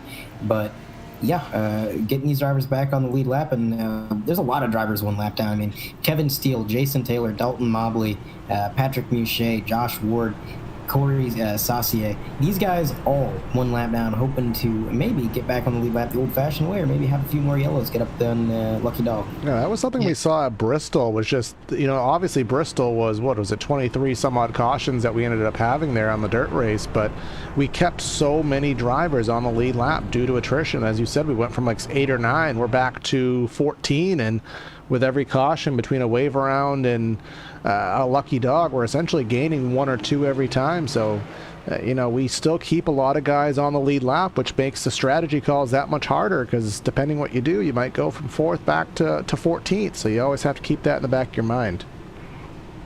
Yeah, and we have Robin Miller. That last caution was a really good break for him. He was able to get back up there with everyone else who's going to be restarting in 9th. So he's got a little bit of work to do still, but definitely in a better position than he was during that last restart. Should be under 2 green here at the Dover Motor Speedway. I keep wanting to say International Speedway. That's going to take some getting used to. But yeah, still out there having a pretty good race here tonight. Just under 100 laps to go until the end of stage 2. Gonna have to see who ends up staying out and being able to stay up front and win the race. Do you think they can make it to the end of the stage now? Or do you think that's going to be close, or what do you think is going to happen with that? Stage is on 250, so per what we saw before, if you just topped off now, 98 to 100 laps is in the realm of doability if you save just enough. So per what we saw last time, I think the answer is yes to that, and that's going to put a lot of pressure on guys to ensure that they can do so, because we know for sure that Delaney's going to do it. Yeah, and we're going to have to see here is the top 6 or 7, looks like top 6 actually did stay out and did not come down and top off with fuel under this caution. First of those that did top off is going to be Bryson Hicksonbaugh in that 63. He came down just for fuel, no tires or anything on that, as the lights are out on the pace car, but it's going to be really close for these top 6 to make it to the end, I think. Definitely doable, but I think it's going to be really close. It's going to be real close for Bryson Hicksonbaugh, and I think a lot of these drivers that struggled to save last time around in this exact situation, they're probably face-palming, seeing the timing of this caution, nearly replicating the situation from before.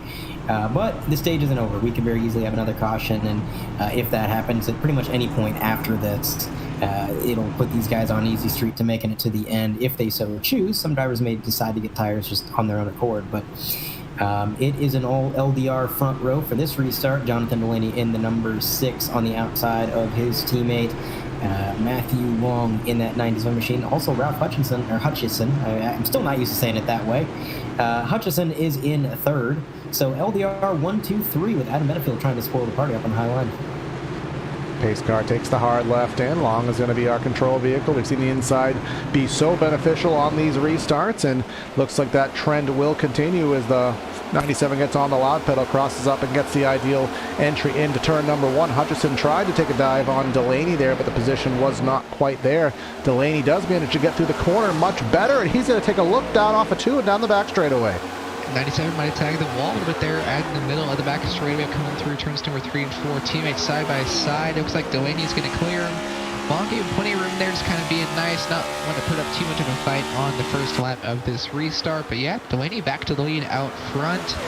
Top 5, all single file. Benefield settled into 4th, and Ryan DeCunha was able to make it up into that 5th position.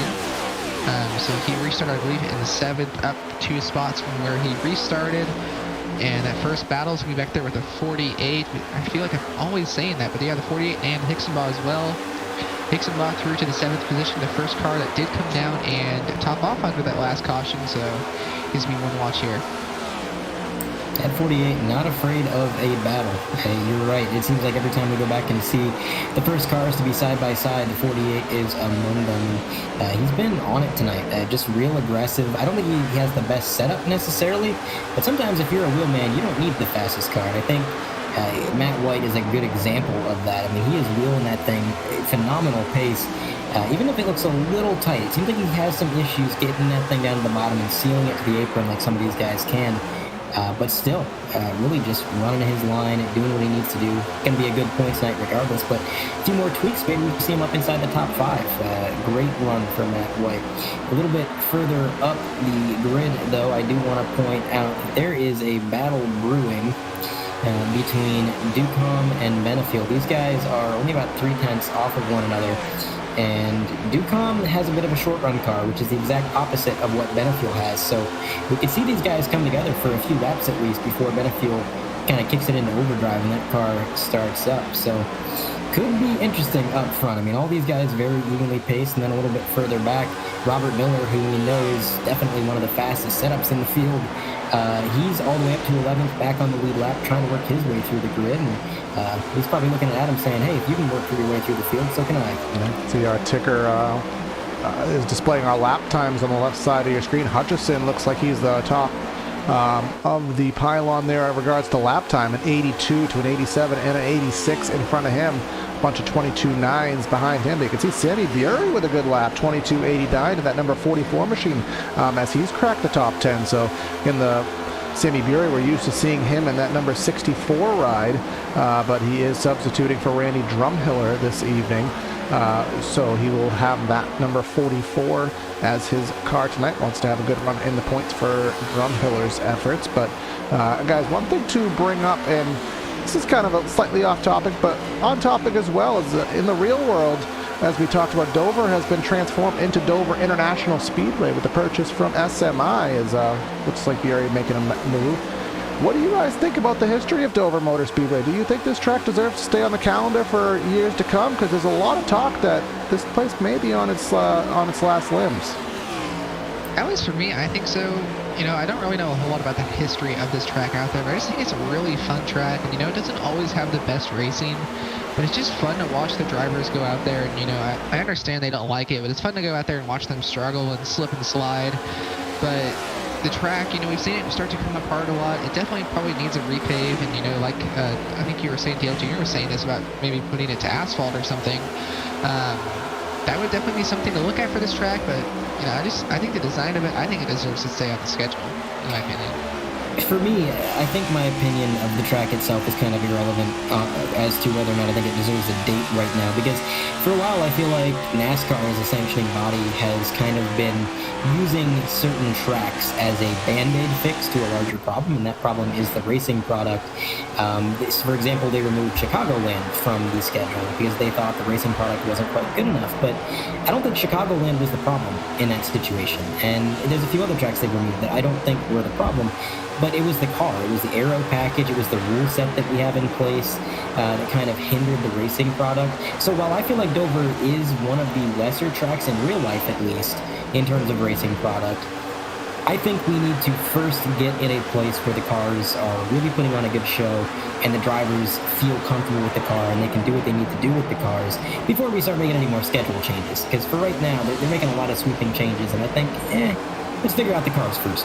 There's a lot of talks here. I'm a New England native, and there's a lot of talks that I might be losing my New England, my Loudon, which, Loudon's a track that a lot of people are fans of. With SMI purchasing this place, purchasing Nashville Super Speedway, and a lot of talks about what happens there. So it's just interesting to see what the situation is with the schedule, as we're just kind of nothing too drastic going on throughout the field here. We do have some battles going around, so just trying to give some love to some drivers maybe we haven't focused on. We do like to bring up Patrick McRae in the 53. We always have somebody in our YouTube live audience here who is looking for that 53, so he's currently in that 24th position. But all in all, looks like this is that long green flag run, guys. We talk about at Dover and other tracks, there's usually always one run a race that just goes extraordinarily long. We had one about 100 laps earlier, and just due to the stage, we got another 100 laps to end this stage, so we do have some green flag flare right now, but we'll see if that does indeed carry on, as Lucas Hoytsma, he's making a charge. He's in 23rd. Remember, we talked about him in the top 5 earlier. Yeah, that's one of the things about Dover is it feels like it has a green flag flare, but also, watching the racing out here, I feel like a caution could come out at any moment. So that's kind of just one of the things that's very interesting about Dover, and kind of, in my opinion, makes it a very fun track to watch a race at. But yeah, Preston McRae out there running around in 23rd and just having a good run for himself, just kind of staying out of trouble. So Tight quarters racing up at ladder end of the top 5 now. Matt White had a bit of a wiggle. He is just side by side now with Matt Long in that 97 and Bryson Hicksonbaum that 63 just in front. These are all for position. This is essentially 5th through 9th even, because Kyle Amman is in the charge now as well. Yeah, Matt Long got stuck up in the outside lane when Benefield got around him, and he just has not been able to get back down, as now the 44 Sammy Bori got clear of him. So Matthew Long back to the 8th position. Definitely not what he was wanting, as he did restart as the race leader, or I believe in 2nd actually. But yeah, just really been dropping back since that restart. Don't know if it's something up with the tires or maybe he made a wrong adjustment there. I do see some damage on the right front, but I'm not entirely sure if that was there before or after the restart. I'm going to go back and check on that. That was Kyle Ammon in the 5, just trying to take a look. Again, my pick. We gave our picks very early. We usually do it early stage 3. We gave it very early today. My pick at that 97, not looking too well now, but luckily we're not even halfway yet, so a lot can change as Ammon will successfully take that 9th spot. Ammon did have a good run at Bristol, if memory does serve. Had a top 5. Talladega is hard to remember how those finished because of just, it's Talladega, everybody's in a jumble, so it's kind of hard to remember, but I know he did have a good run on the dirt a couple weeks ago. Up front, Delaney not doing Delaney things as usual. He's not pulling away too much. Benefield's keeping him in check with that half-second margin. I guess another check on the lap times now, and Benefield was faster by just under a tenth, 7/hundredths of a second rather. So he will slowly but surely start to reel in that 6, and we'll see if indeed that 83 can take the lead and drive off in the clean air. And just want to point out about that 97 long, I saw he did get that damage on the restart right when Delaney got by him. He just tagged the wall, and pretty decent amount of damage to the right front of that 97 machine. So that's definitely, at least I think that's definitely what's impacting his performance here, as he is back to 9th now. And it looks like that's about what he has the speed for. So I'm not sure if it did some aero damage or maybe some engine damage or something from that contact, but definitely not as fast as he was before. Yeah, lost a little bit of pace on that machine, which is kind of surprising, and maybe it's just where he got the damage that's slowing him down, because I've been watching Kyle Ammon, and we haven't really mentioned it, but Kyle Ammon, the rear end of that car is looking a little pancaked, and it has looked pancaked pretty much since lap 2. I'm not sure when he got bumped on the initial start, but the very first time we saw that car, pretty much on the broadcast, he already had that substantial rear damage and right front damage, and his car has been pretty solid all night long. It seems like sometimes with his new car, it's kind of luck of the draw whether or not you get some underbody damage, something messed up in the alignment or not, because Ammon's looking pretty good with that 97. He is ahead of Ammon right now, but he's slipping, or no, I'm sorry, he's not. He is actually falling back behind him, so he's losing pace big time. Yeah, this may be, we are on the iRacing service. We may have a battle for the lead shape yet, but on the iRacing service, we do have a patch that is due for Tuesday, and the rumor is that this next-gen car is going to get our updated damage model, which will completely change things because it hopefully uses those composite body characteristics and gives these cars a little bit more rigidity. But that is a major change along with some physics changes that we are expecting. We'll see if that does happen, because that will definitely affect next week's race at insert track here, because I'm drawing a blank on what it is. Darlington. Oh yeah, the lady in black. So you'll definitely want that composite body to work at Darlington with getting the Darlington stripe. So we'll see if that does happen. I believe that race will be live on 3-Wide TV. I believe I may be in the booth for it, but I don't quite remember. But either way, you'll want to check out for that. But Benefield has took that half-second lead that we referenced a couple laps ago, has it to within 2 car lengths and some lap traffic not too far in the distance. Something to keep in mind here, guys. Benefield did close in, and I would be keen on saying I think Benefield just has the better car right now, but you gotta remember, we had that caution at lap 153, which pretty much puts Jonathan Delaney in the exact same fuel-saving mode that he had to put himself in the first stage. So necessarily he might just be kind of riding, trying to save some fuel, letting Adam get up there and just kind of doing what he needs to do to be conservative, because once Adam got to him, it seems like he's struggling to pass, which isn't something we talk about a whole lot tonight, but it seems like passing, as far as what we've seen, has not been that difficult. These guys have really been able to sling these cars around the track, and they've been able to make some pretty impressive overtakes. So to see Benefield ride behind this number 6 machine, I say that, and then they make a little bit of contact. I gotta wonder if both these guys aren't saving a little bit. Yeah, Benefield had a really good run there through 1 and 2, and with that lap car kind of got them all jumbled up down the backstretch. Delaney's still able to hold on to that lead. The 83 Benefield right behind him now. So any mistake out of that number 6, which we have not seen much tonight or really all season, That 83 will be right there to pounce on it. It looks like Delaney let him go high, or let him go low here through 3 and 4, just giving that spot up on the radio. He told Benefield to go down low. Just doesn't really want to fight it too much right now. Yeah, that was Damaris Hickenbottom, by the way. That did go a fourth lap down, rather. One of our league admins here in the series, not having the greatest of runs in that 0-0. But, we'll see what happens now that Delaney has that clean track. Guys, we're talking about difficulty to pass being a little bit lower. I think, as you said, Evan, it is due to mistakes, and this car is a lot harder to drive, so we're not really seeing those long side-by-side battles, lap over lap over lap, maybe a lap or two tops, and then someone gets a little bit too high or has a big wiggle, or in the case of Delaney, just not quite ready to battle right now. But we'll see what happens with Benefield having that lead. And one thing to focus on just a little bit further back is Hixenbaugh. He has closed in on the back bumper of Hutchison, so it's a Chevy on Chevy battle here for third. You can see how much that Hixenbaugh can just roll that bottom, stay right on that bottom.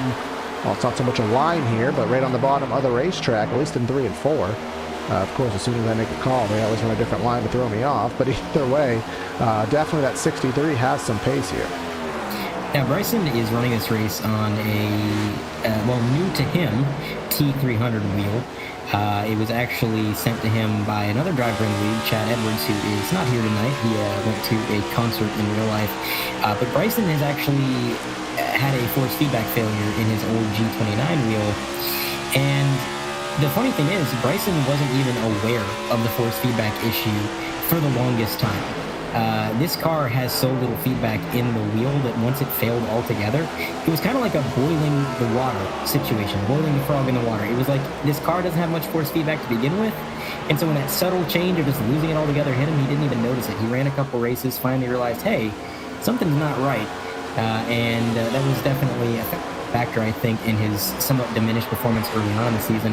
But now that he's got that T300, man, this is the Bryson Hixenbaugh that I remember. This is the 63 that I know, up here in the top 5, battling for position. And some drivers, when they get a new wheel, it takes them a while to adapt. But Bryson, I think he's getting this thing figured out. My first comment of 2 is, boil the frog in the water? Yeah. All right. That's what I was thinking too. I'll have to look that one up. What do you do to frogs? Yeah, okay, so I'll explain it. So if you put a frog in water and you slowly increase the temperature, the frog never jumps out because the increments are so low that it never realizes it's getting warm. Interesting. And they don't have a temperature tolerance where they just, die or burn. That is interesting. I didn't take biology, but now I slightly wish I did for about 10 seconds. But either way, a thing of note, as I do in seriousness pertaining to the wheel, a Logitech wheel is what's called a gear-driven wheel. There's actually, physical, mechanical gears in there that have certain levels of resistance that over time, create that force feedback. But a belt-driven wheel is how the Thrustmasters work, so it's a lot smoother of a feel. They do have those little nuances, and in my opinion, have a lot more detail, because that's actually what I run myself. So Hixenbaugh, once he does, he theoretically should get better and better once he gets the hang of that wheel, because at least in my opinion, and I think this is almost factual, they are actually a step up, so he'll definitely be enjoying that experience, I do believe. And one thing I want to point out, while you guys were talking about boiling frogs, we had a bit of an incident with Lucas Hoytsma on the front stretch. He got through clean, or he didn't get through clean, but no caution out for it. It was about 5 laps ago. Cars got loose in front of him, and he checked up and got hit from behind. Caused him to almost spin out, tack the inside wall, had to come down pit road and get it fixed. He was actually stopped on the front stretch for a little bit, but no caution came out for it. But he got his 4 fresh tires, got a little bit of damage fixed, and he's back out on track. Running around in 26th, about 3 laps down right now. I think the flag man must have been into our conversation on frogs as well. Almost decided, hey, let's just let it go. But one thing of note, guys, that I do want to follow as well is, on that restart, Miller was essentially a regular car. He wasn't, a lap, the lucky dog tail end. He started with the leaders, essentially, if memory does serve. And he's not really making any progress right now. He's still in the 9th spot. And I mean, naturally, he does have some great cars to pass, but I think maybe some aero wake issues. I mean, Dover, even with our diffuser and some more mechanical grip that we do have, it's still not easy once you are, in in the conga line of vehicles, but definitely surprising he has not moved up more as he goes to the outside of Bury. Yeah, 44 was getting loose right to his inside. I thought we were going to have a little bit of contact there, but 15 of Miller was able to keep it out of him, as well as the 44 keeping it down low to the inside lane. 15 Miller through to the 8th position with that 20 Medeiros right in front of him. That is not for position. 20 is a few laps down, but he is able to get clear of him quite easily, as now the next car for that number 15 of Miller is going to be the 5 of Kyle Ammon just in front of him. I kind of, you know, like you were saying, with a bit of a wake here in the being behind all these guys, and he also restarted back in about 14th or so he is moving up from where he was. He's not quite as quickly as we would have expected. It could be due to, you know, we're just barely away from halfway through this race, so he could just be not wanting to push it quite yet, doesn't want to mess up his car. His chances towards the end, as we do have still about 202 more laps to go around this track. That's the thing. It feels like we've been racing forever, and we got half this race left.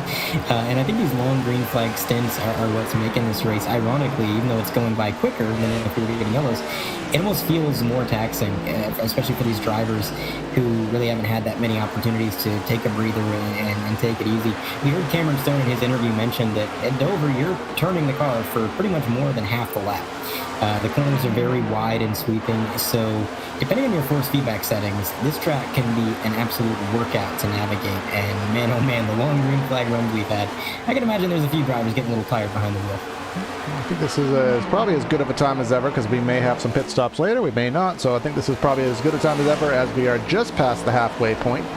This will be an official race if the skies do open up, to do a through the field, let you know where your favorite driver may be running right now. Adam Benefield started 9th, has been up front for the better part of maybe 15 or so laps. John Delaney in that 2nd spot. Bryson Hixenbaugh, he is definitely not done yet, gaining spot, started 15th, currently up to 3rd and still coming for more. Hutchison hasn't done anything, started 4th, currently running for the 4th spot. Matt White, we talked about him having a great run running that classic 48 car. You know, the 48 car in real life won, what was it, 13 races here, so see if he can gain some spots. Miller up to 6th. He was dominating the first stage till that caution strategy threw him off. Ryan Ducombe in 7th. Kyle Ammon going for that 7th spot, currently in 8th for the time being. Sammy Beery in 9th, and then Matt Long rounding out your top 10. And then currently running in the 11th position, we have the number 4 machine of Blake Giglio. Started 3rd, dropped back a few spots, but he's still running up there just outside the top 10. And running in the 12th position, we have the number 9 machine of Alex Princeton. Started 34th, so plus 20 or so spots on that car. So pretty good run for him so far here tonight. The number 70 of Michael Christopher. We saw him getting into a bit of an incident earlier on in this race, but he's just +1 from where he started, so solid run. And then in the number 38 machine, we have the number 14, Brandon Pierce, and the number 38 machine running around in 14th.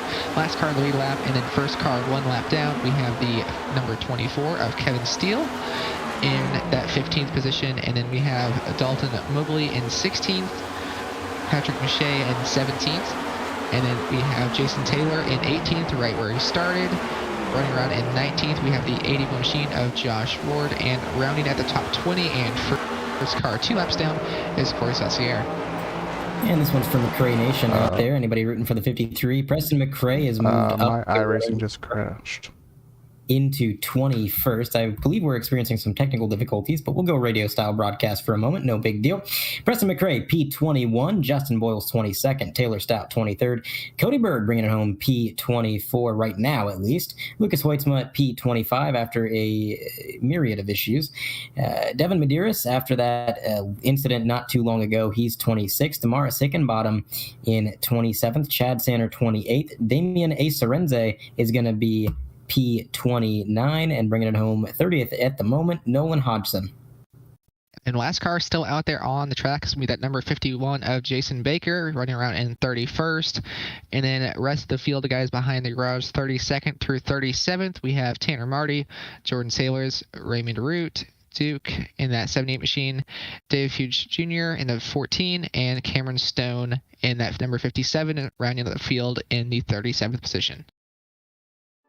So Adam Benefield has reached lap traffic, and he's kind of been in the thick of it for a while now. He just got around Taylor Stout. Now he's working his way around Justin Boyles, who actually, just a quick note on Boyles, he's having some team communication issues. His Discord channel seems to have him permanently muted, and the admins couldn't figure out why he's muted. He has all the permissions he should, so maybe an issue on his end, maybe an issue of permission, but he's not been able to communicate with his team. But all this to say, with Adam Benefield being in traffic, Delaney has slowly been closing in. He's going to make a 3-wide move around this lap traffic. It was 0.7 of a second to the leader, and it was 6th. Now, guys, it's 0.4 between our leader and John Delaney. Yeah, Delaney just has one car separating him. That's Damaris Hickenbottom and that double zero machine, which looks like Delaney's easily going to get by here through turns number 1 and 2 side by side. Delaney clears him out of turn number 2. Now no cars in between Adam Benefield and Jonathan Delaney, but now that gap is up to about 1.1 seconds. So we'll have to see how much longer it does take for Delaney to close that back in. Pretty even. Oh, we had a car. Mobley in that 77 machine, he was down on the apron. I don't believe that's going to bring out a caution, but he was stopped on the apron through 3 and 4. They're going to have to go back and check and see what happened there. Looks like just entering turn 3, just entered a little bit high and just on the drop down, just got loose, lost his traction. Did a really nice job not to hit the outside wall, came down and slapped the inside wall with that left rear, but he got it back going and no caution or anything. He's back out running it around in 19th. Probably going to have to come down and get some damage fixed and tires as well. And as we are just about to get our technical issues resolved, we have got single file up front. They're just getting into another gaggle of lapped cars, but it's going to take them just a minute before they get there. But when they do, man, this is going to be interesting, because Adam Benefield has, I believe, an eye full of 6 cars in front of him. 5, sorry. He's got 5 cars in front of him right now that are all bumper to bumper, most of which are racing for position. And he's got Jonathan Delaney and Bryson Nixonbach closing in on him. Bryson has actually been turning some of the fastest laps of the top 3. Jonathan Delaney was a 10th slower last time, 23.71 for Delaney, and for Hixenbach it was 23.65, so a little bit quicker. That 63 getting faster and faster, and now our leader Adam Benefield is in the thick of it, working his way around Jason Taylor and Devin Medeiros, who let's say it's Devin Medeiros sans bumper. We can see into the fuel cell of that machine after that wreck. It's looking a little wounded, but here comes Jonathan Delaney also working his way around the number 12 of Jason Taylor. And man, these guys are, a little bit of contact between John and Taylor. Yeah, really close there between those drivers, and those lap cars that were just getting by were not only fighting, to stay just one lap down, they're also fighting for the lucky dollar position there, which now is in the hands of Kevin Steele, as he has gone one lap down in that 15th position. But Adam Benefield out there still leading just a half second over Jonathan Delaney. Only one car in between those guys now as they come through turns number 1 and 2. And Delaney to the inside of the number 53 of Preston McRae to put him another lap down, or car behind him. And now only 4/10 separating those top 2 up there between Benefield and Delaney through turns number 3 and 4.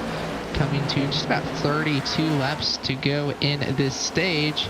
I'll be curious. I'm guessing everyone at this point is going to try and stay out and make it to the end, or at least run as long as they can. I know we saw a few drivers come down pit road about around lap 200. A few guys outside the top 10 and top 15 just come down, get 4 tires and fuel, make it to the end of this stage. But everyone out there so far in that top 10, top 15, all staying out, and looks like they're going to try and make it to the end. The only driver I know for sure that can is going to be that 63 of Hixenbach. He came down pit road during that last caution, topped off with gas, so he'll definitely have enough to make it to the end of this race. Not so sure about Benefield and everyone else up there in the top 5. We'll have to see, as we only have 31 to go now. Yeah, I think John and Adam are both in a lot more precarious positioning in terms of fuel mileage than Bryson. Bryson did top off. He should be good, according to what we saw in the first stage. But these other guys, maybe not so much, and that may be why Bryson is kind of closing in on these guys, because he doesn't have to save like they do. Another thing to keep in mind is if these guys are in a precarious fuel situation, yes, we're at Dover. The draft does not play a big part in terms of speed or pace, but the draft does still help you save fuel, and Adam's been out front pretty much the entire race. So other than when he's racing with lap traffic, he's using up more fuel than John. Yeah, and it looks like now Hicksonbaugh ran about a tenth or 2/10 quicker than the guys in front of him. It was 2/10 quicker than Delaney and 1/10 closer than Benefiel. So we'll have to see here as 30 to go in the stage. We'll have to see how this does end up playing out. But Benefiel now extending his lead a little bit, about 8/10 over the number 6 of Jonathan Delaney. 13 cars on the lead lap now as the 38 of Brandon Pierce has gone a lap down. So he's in that lucky dog position, and he's praying for a caution right now. Whoa! Second place, John Delaney gets a little bit squirrely on the straightaway right in front of Bryson.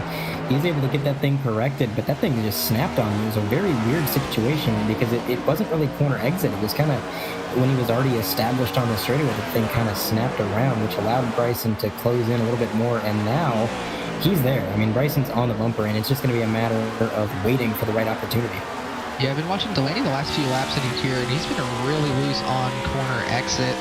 I don't really know if just maybe the right rear is wearing out, or maybe he made a bit of a bad adjustment on that last stop. The car is definitely still fast. Looks like he's right around the pace of the leader. Going to let the 63 of Hicksonbaugh get by here through turns number 3 and 4, easily going down to the inside, going to clear him. Before we get to the exit, yeah, it's the 6 of Delaney. I just don't think he has the best handling race car right now.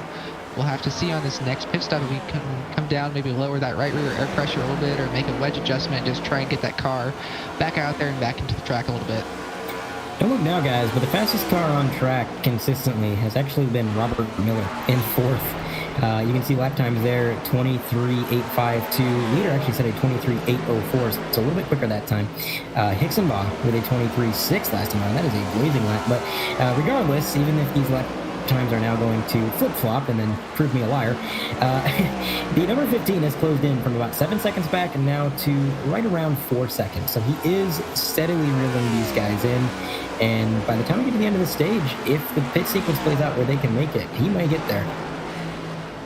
Yeah, first off, sorry about our technical issues there. I do not know why iRacing decided to crash, but it did. But, you know, good job, guys, covering radio style. But one thing I do want to bring up, and I'll get back to your point, Evan, we talked earlier about the weather conditions here and how cloudy it was. Well, we definitely do have some breakthrough of sunshine.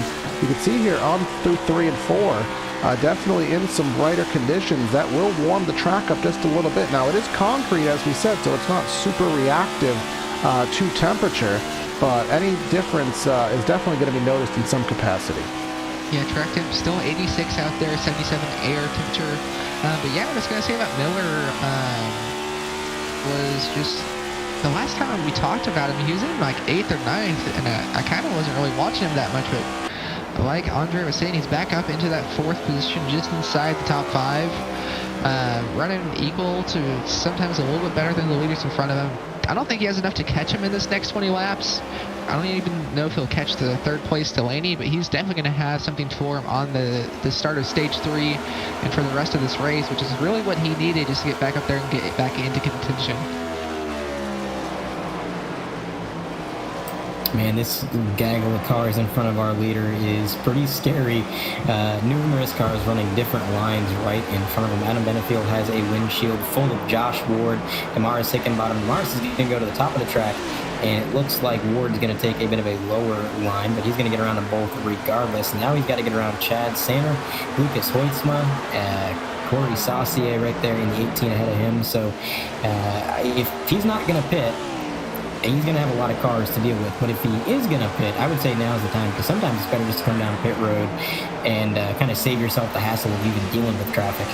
Yeah, it's ready to go here in the stage now. Hicksonbaugh down to just a half second between him and Benefiel, definitely closing in, and a lot of lap traffic up there in front of him. So yeah, like you were saying, if they're going to be pitting, they need to be pitting right about now. Otherwise, I think they are going to try and stretch it to the end. Hicksonbaugh, the only one that can definitely make it. Now, just under a half second between the top 2 up there as he is continuing to go through all that lap traffic. However, he's only got about another car or 2 to get by, and then Benefiel will be in open air, and no one out there in front of him. Had to make sure not to stay clean traffic this time. He'll be back out there on clean track, and there's kind of no one really around him, and we'll kind of have to see then, as only 3/10 or 2/10 even between those top 2 through turns number 3 and 4 here. Hicksonbaugh's there, but is he going to have anything to get by him? Now, guys, are we allowed to change our picks since they were done so very early in the race?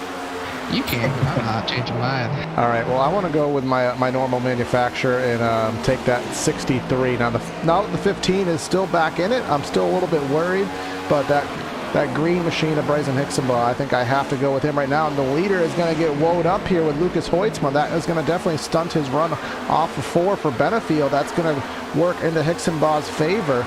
We'll see what Hoytsma does. He does choose to go high and wide, get out of the way, but that one spot for the 63 right there, just barely able to get by him. Yeah, almost stunted the 63's exit, but that definitely gave the 63 a car length there with Hoytsma kind of getting in the way off of 2 a little bit. Yeah, just 2 car lengths separating those top 2 now. It's become the 15 laps to go and this stage. These drivers racing for who's going to get 10 points, who's going to get 9 points, and then if you end up winning the stage, you're going to get that extra playoff point as well, which can definitely come in handy for all of these drivers. But yeah, the 63 Hixenbaugh, I feel like we haven't talked about him a whole lot so far this season, at least the races I've been up here, but really strong showing from him. He started back in 15th, ran up there in 2nd. He came back down pit road under that last caution like we were saying, but he didn't come down to take tires or anything, just fuel only, so he is on the same set of tires as everyone out here. He seems to have a really good long run car, but I'll tell you who has a better one. It's going to be Miller. He's got it down to only 3.7 seconds between him and the leader, and ran at 23.59 last time by. Our leader ran at 23.70, so about just over a tenth quicker last time by for Miller, so he's just continuing to get at that gap. And I was saying earlier, I didn't think he was going to catch up to Delaney, but he's within about a second and a half of him. There's definitely a chance he could get there. Yeah, I'm glad you pointed that out. I was going to mention this, that 15 was putting down some heaters. He was consistently 0.2 of a second faster per lap than Bryson Hixenbaugh. I was kind of comparing their lap times earlier, and he's just really putting down some fast laps. Really the only driver consistently in the 23.6, 23.5 range.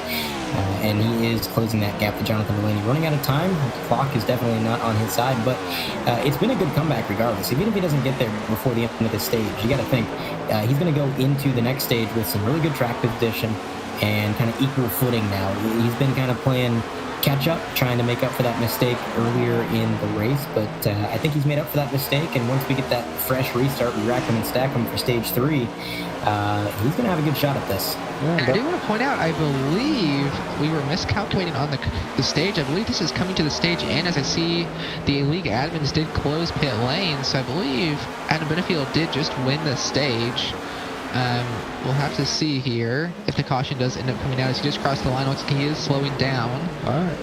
We'll have to see here when the yellow is going to come out. But I believe we were off by 10 laps, and yes, we were, as the caution is out now for that stage. So you know what Corey did? He Googled, because I didn't actually read the stage information on the league, I Googled NASCAR stages, and I must have typed it in wrong. So I will take full blame for that one. Apologies to all. I was going to say, I was told 250 for it, but hey, 10 laps, not too bad there. But yeah, Benefield taking that stage win. Hixenbaugh in 2nd, Delaney 3rd, Miller 4th, and Hutchinson in 5th. Rest of the top 10 getting points. Giglio, Ammon, White, DeCunha, and Bori in that 10th position getting that last stage point. So that definitely made things easier on these guys, not having to save fuel quite as much coming 10 laps sooner. And while we have pit stops, I am actually going to go double check the site I saw, because I could have swore. Now, unless we're doing slightly different stage. But whatever the situation is, we're all coming to pit road right now.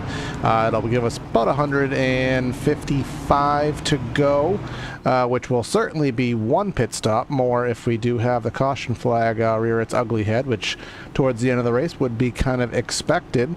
Will give us another car on the lead lap. We had 12. Looks like I believe Princeton in the 9 should be the free pass, and there he gets his wave to get around the pace car, get that lap back. But we'll see if everyone has a nice clean stop. Looks like Benefield was very slow into his stall there, which, depending how aggressive everybody else was, that could actually cost some time on the end of it. Yeah, Benefield was slow and steady, just trying to get into pit lane and not slide through. He did a good job of not sliding through. Looks like he's gonna look at waiting on Hixenbaugh. fuel. Benefield's waiting on fuel or something, because the jack dropped and he was not taking off. But Benefield dropping back to 3rd, Delaney to 2nd, Hixenbaugh through to the lead. So, bit of a, I wonder if part of that, what was I going to say? 18.3 box time for Benefield there. So, Benefield, Did he fix some damage? Did he have any, maybe? He had a little bit of damage. I'm wondering if he was maybe having to wait on fuel or something. And Hixenbaugh coming down, topping off with gas earlier on, that could have helped him out. Or he could have been fixing damages. It's kind of hard to tell exactly which one it was. He does have a bit of right front damage on that machine, so he might have just took an extra couple seconds to get some of that pushed back out. But either way, he's out there in third now. Well, he was our stage winner, so we should probably have a quick word with him. We can ask him ourselves. Let's bring him in. Mr. Benefield, you got a copy? Yo. Adam, that was an impressive stage win. I said from the beginning that I thought you were going to be the car to beat with that long run speed you showed early on. Looks like you had a little bit of trouble in the pit stop there. What happened, man? I decided to give the wall a little kiss on the cheek going down into 3, so letting the boys massage on her a little bit, a little right front damage. Nah. What you're doing is you're just giving the field a chance, right?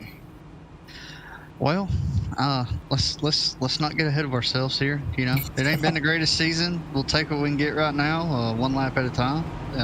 But no, I think we got a really good time, or really good filter time. Camaro.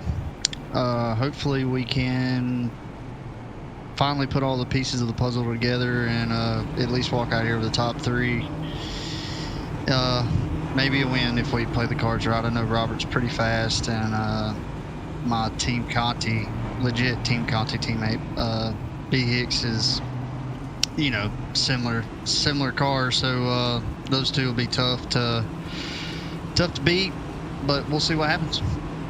Not get ahead of ourselves. That is not the Adam Benefield I know.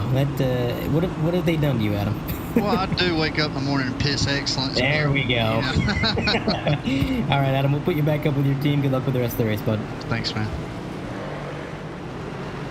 Gotta love confidence there. Gotta love confidence. Yeah, so that answers that question. Benefield is getting that damage fixed, dropped him back to third. Nothing too bad for him. But Hixenbaugh out front as the lights are out on the pace car. We're doubled up and ready to go back to the green. 6 at Delaney to the outside. Benefield in the third. Robin Miller in fourth. And Blake Giglio running at the top 5.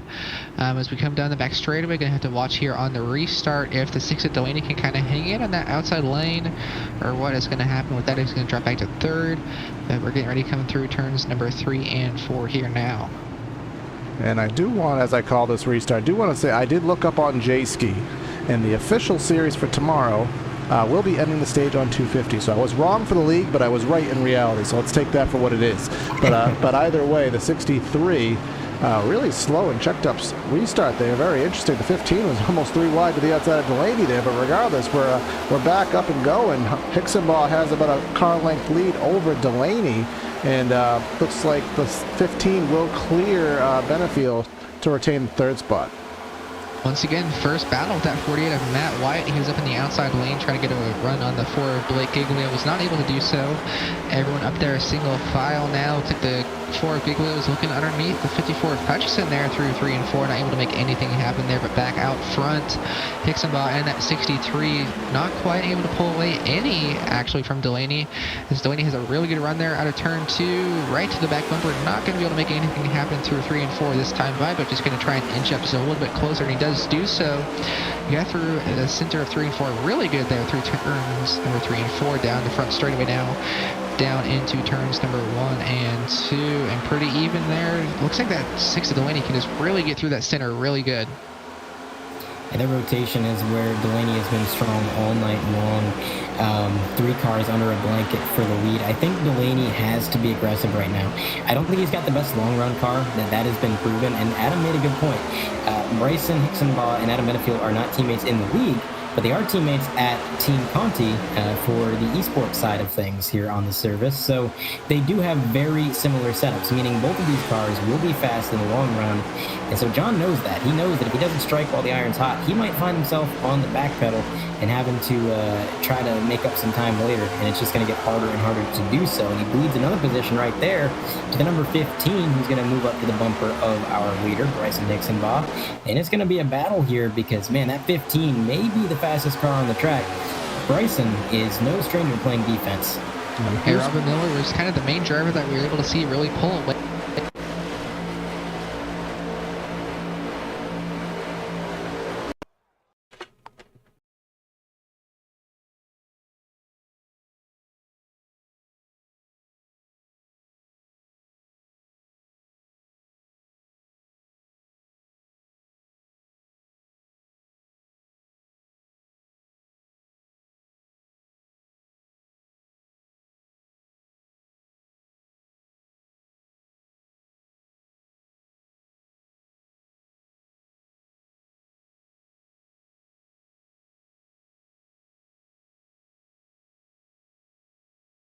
In fourth, we're going to have the 6 of Delaney, and around the top 5, Adam Benefiel. Now the question is gonna be, can Robert pull away? He's not been on a clean track. I almost said clean traffic like you did. He's not had clean track for a very long time. He's been in and amongst the crowd. And these cars, I mean, every stock car is going to handle different in traffic than it handles in clean air. But these cars especially are sensitive to that clean air. And so Robert may be a little out of practice here having that clean air. We'll see if he can pull away. It looks like he's got some speed. Speaking of speed, Ralph Hutchison moving to the bottom of Bryson Hixenbaugh. He's going to move into P2. Made that move effortlessly. Bryson slid up to the third lane, basically gave it to him. Now Ralph only has one more car to try to get around to take the lead. Bryson right on his bumper, not falling back. Jonathan Delaney also threatening to get around Bryson Hixenbaugh, and about 2 car lengths behind them, you've got Adam Benefiel tail into the top 5. He's watching these guys battle it out. And again, while Bryson might be falling back now and Adam Benefiel might not have had the best restart, you got to remember, these guys are not going to come to life for a few more laps. It'll be interesting to watch that. And first side-by-side battle on the track. Man, can you believe it, man? It's the 48, Matt White. Always out there running side by side. This time it was with the 4 of Giglio. He got a little bit loose out of turn 4, then was not able to make that move happen. Now getting pressured by that 97 of Matthew Long. They're side by side out of turn number 2 here. 97 tagged the wall just a little bit, but still had the better run down the back straightaway down into turns number 3 and 4. Now the 48 Matt White able to make that bottom lane work. He cleared him pretty easily there through turns number 3 and 4, and now settled back into that 7th position. But you know, one thing I was going to say about Hutchison, he just seems to have a really good handling car right now. He's had a bit of an issue the last couple of weeks, but has a really good solid run going right now. And running in second, ran a little bit faster than the leader last time by, running really close lap times though. So trying to catch up to him. But, you know, like you were saying earlier, Andre, I was actually about to say it before you said it about Hixenbaugh. He's going to be coming to life here in about 5-10 laps. You know, we didn't see him running too well in the beginning of the last stage. He ran pretty good, but just didn't quite have, you know, the race winning speed. At the end of the stage, he was definitely probably the second fastest car, just second to that 15 of Miller. So I'm really going to be looking for Hixenbaugh to kind of catch back up there as we do continue under the green flag. But third through fifth, all under a blanket here. Got the 63 Hixenbaugh, 6 of Delaney, and 83 of Benefiel, all bumper to bumper down the backstretch as they get ready to head down into turns number 3 and 4. 83 Benefiel making a move down to the inside, and he's going to clear that 6 pretty easily. 6 trying to fight back a little bit, trying to get that better run out of 4, but not quite able to fight back. Delaney now back to that 5th position, dropping back just a little bit. Kind of wondering, maybe made a bad change there on that pit stop, or just not quite coming to him like how he wants. Blake Giglio had a good run back there in 6th, and then once again just right behind him, Matt White and Matt Long just behind him in that 8th position. Yeah, things have kind of single filed out. I should note when Adam Benefiel made that overtake on Jonathan Delaney for 4th, he came across the driver's radio. He said, "Thank you, John Delaney." And then John, sounding a little bit sarcastic, came across and said, "My pleasure." So maybe not too happy about falling back, but, you know, John, he's one of those drivers. He wants to lead every lap. It ain't just about winning the race. It's about going out there and being fast all the time. So seeing these guys start to come to life later into the run got to be a little frustrating, but you can't count them out. I mean, John has been so fast all night long, and it seems like this race has just been a little unpredictable. So you never really know. I think a good example of how unpredictable this race has been is Blake Giglio in that number 4, currently running 6th right behind John Delaney. Giglio at one point was a lap down with Robert Miller. He's now back on the lead lap, and not only on the lead lap, but inside the top 10, battling with, can you believe it, Matt Lloyd in a 48. Both these drivers make really good comebacks here, and it has been a very fun race to watch here. Just a lot of storylines developing. Yeah, tons of comers and goers, which is really always what you want to see for a race. It just kind of adds to the excitement for it. Like you were saying, we had the 4, as well as the 15, and a few others a lap down, but back on the lead lap and back up in the top 10. Looks like we have about 12 cars on the lead lap right now. Last of those being lead number 9 of Alex Princeton, but the 15 of Miller, he's kind of starting to pull away a little bit, but Hutchison is not letting him get away. Only about a half second separating them. Hutchison ran about a 10th quicker last time by.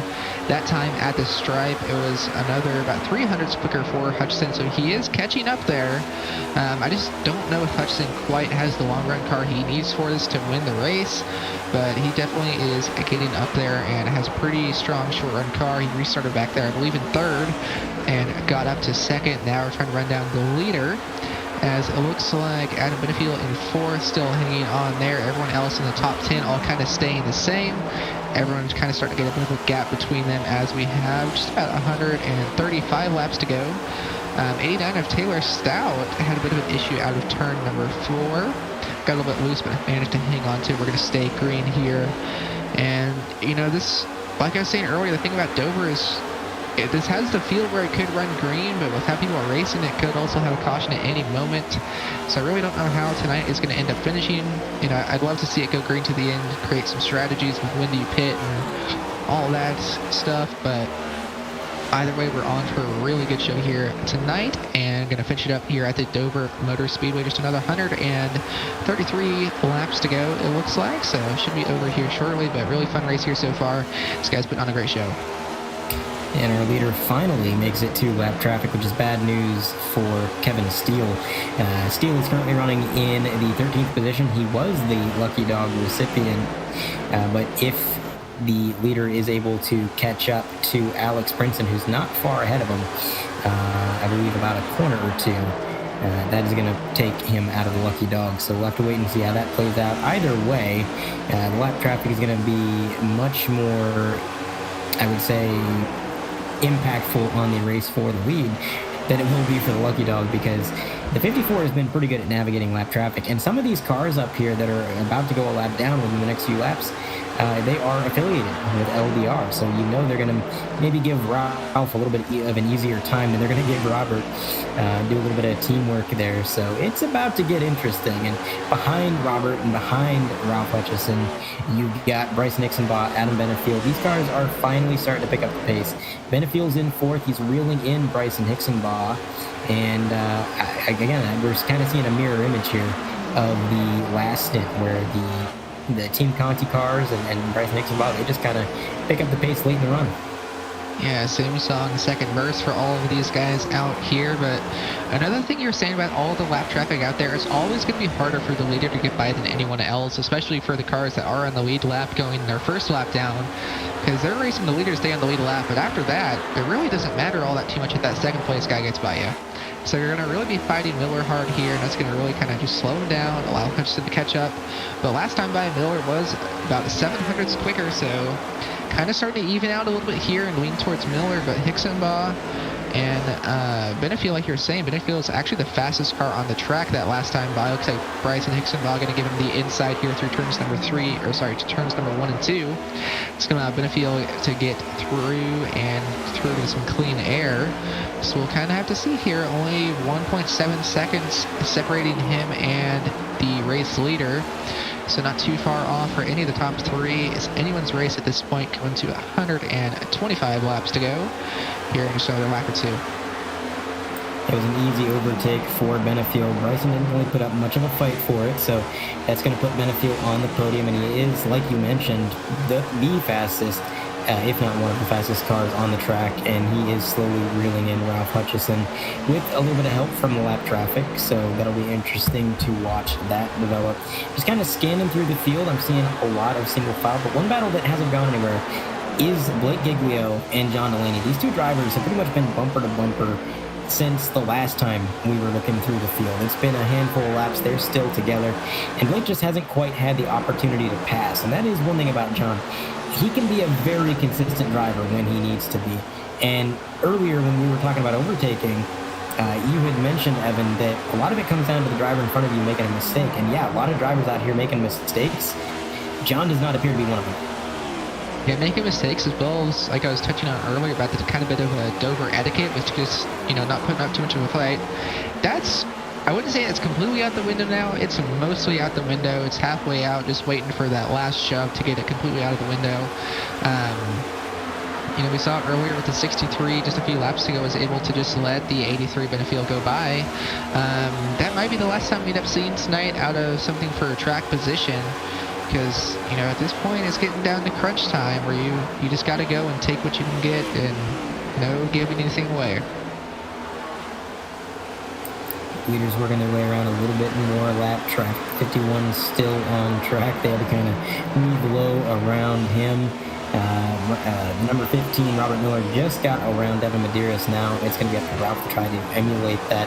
But the gap between the leaders is growing. Ralph was really giving Robert a run for his money early in this stint, staying right on his bumper. Now we're up to about a second gap, and it seems to be increasing every lap. Yeah, it was another 0.03 of a second there, so not much, but still. Robert Miller proving to be one of the fastest cars, and Ralph starting to fall back into the clutches of Benefield. Benefield brought it from about 15 car lengths, now down to about 5 car lengths. So give it much more time. He's going to be up there in second. Also, I think something might have just happened with the 24, Kevin Steele. I heard him come across the driver radio, not happy with somebody. I can't quite identify what happened. Yeah, me either heard that comment as well. But yeah, going, like you were saying, I think Hutchinson is kind of maybe, like I was saying earlier, he just doesn't quite have the long run speed as the other drivers out there. He's got more of the short run cars, just kind of starting to lose the handling on that machine. But Adam Benefield has caught right up to him, right on the back bumper of that number 54 machine. And he's running up the track just a little bit there through turns number 1 and 2. Benefield has a pretty good run here down the back straightaway. Going to try and make a dive down into turns number 3 and 4. They're side by side for that second position. And Benefield easily able to clear. Looks like the 54 just kind of let him go there. Didn't want to put up too much of a fight. Knew Benefield was faster. So now going to have Benefield versus Miller for the lead up here. About 1.6 seconds separating them. 120 laps to go here at the Dover Motor Speedway. We'll have to see. Is Benefield going to have enough to catch up to him? It kind of looks like he might. I think he might be able to get there. I think Benefield might be a little bit quicker, but as we saw with the battle between Giglio and Delaney, being faster isn't necessarily your ticket to an overtake. Sometimes you got to wait for the driver in front of you to make a mistake, and watching Robert Miller in this stint, he's pretty much been mistake-free. He's been holding his line, not really cracking under pressure, just kind of doing what he needs to do. So Adam Benefield just being slightly faster may not be enough. It may come down to hoping that Robert Miller makes a mistake. And also another thing to consider is, when are these guys going to pit? Yeah, we've got to get to lap 400.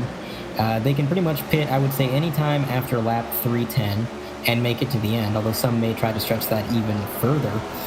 But there is going to be some strategy here, because tires do matter, and we've seen drivers win and lose on pit road, gain track position, lose track position. It's going to be very chaotic, I would say, within the next 20 to 30 laps. Absolutely, and especially with that pit entry, it's very easy to spin out there, just make a mistake. And, if, 10 guys pit and then someone tries to come down pit road and brings out the caution, that's really going to mess up the strategy for those 10 drivers that did come down pit road. So we're going to have to see what ends up happening with that and how that's going to play out. But like you were saying, the pit window probably opens anywhere from lap 300 or 310. I know we've seen some guys run between about 85 and 95 laps or so they might be able to stretch it. So I'd say about 305 to 310 is where that'll be opening up. But I'd say most of these drivers will probably end up pitting between about 320 to 340 if it does go green, because you really don't want to get caught with a caution, and that's very likely to happen here, especially at this point with how these tires are worn out and just everything that's going on, all the lap traffic. It is very likely for there to be a caution between now and the end. And I don't know if I want to shortcut that much. I agree with you there. I think maybe stretching it a little bit more would be the way to go. we really haven't had that many retirements. You know, at this point last year when we came to Dover, we had, I believe, upwards of 10 retirements. But if you look at the results page right now, there is really only, I want to say 1, 2, 3, 4, 5, 6. There's about 6 retirements, and everybody else is still on track turning the laps. So about 30 cars, not 31, 30 cars still on track turning laps. The possibility for a caution, especially as the tires begin to fade away, is going to increase. I think you're absolutely right, Evan.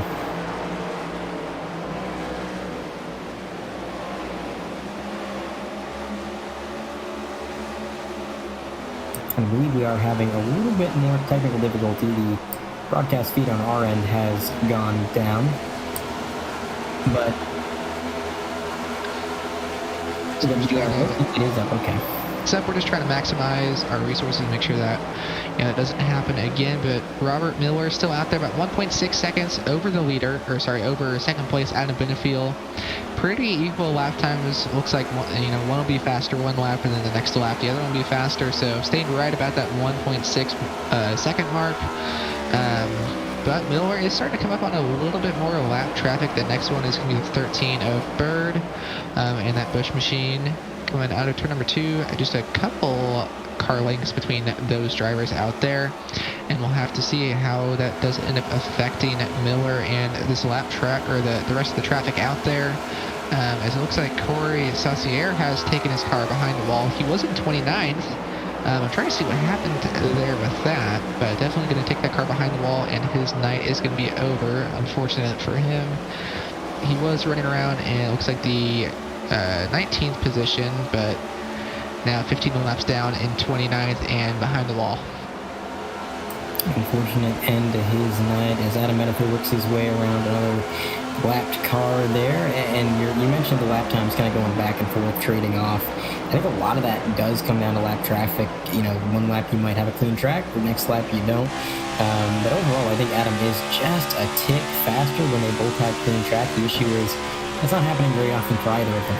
They're not really getting a clean track. They're in traffic pretty consistently. And again, it goes back to what I mentioned earlier about only having roughly 6 or so retirements and still having 30 cars active on track. That's quite a bit. So, although we didn't just add 1 retirement to the list with Corey Saucier, but still, substantial traffic still left for these guys to navigate, still a pit sequence to think about.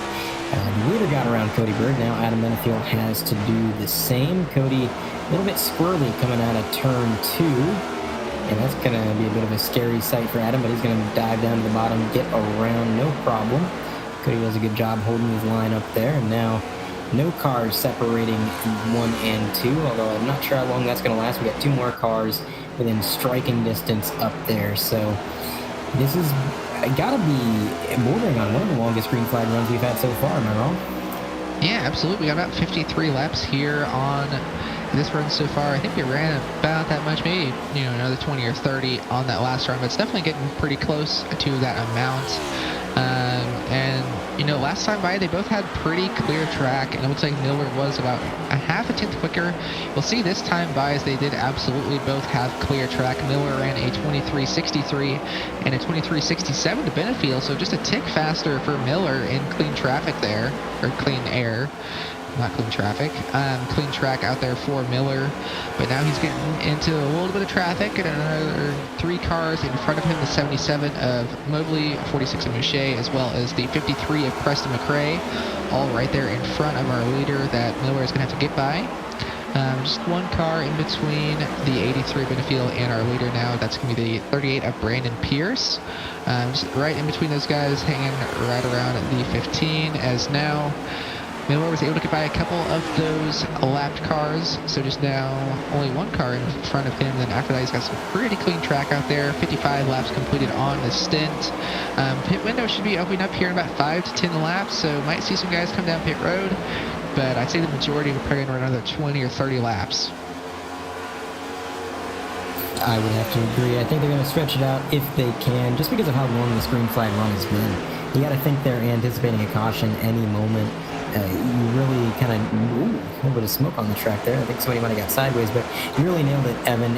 Even on these long green flag runs, the way these guys are racing and with how unstable these cars can be, you really feel like there could be a caution at any time. The feeling of security is just not there, and I have to imagine the anxiety about a yellow flag coming out is only increased when you're actually behind the wheel of one of these machines. So to be the guy that takes the short pit strategy, I mean, it could pay dividends in the long run, but I just don't think it's worth the risk. Yeah, I feel like at this point with this tire model, it's honestly better just to go ahead and run late. You know, you might be able to pick up a spot or two to start, and then, you know, maybe hope for a caution after everything's cycled through, but I think the risk is just too much right now to pit anywhere between now and probably the next 10, 15 laps. I think after that, you want to maybe try and split it halfway, maybe. Halfway would be right around that 3:30 lap mark. That's when I would pit, but I also don't think I've ever won an actual strategy race, so I don't know if I'd listen to me, but we'll see what these drivers do end up doing out there on the track.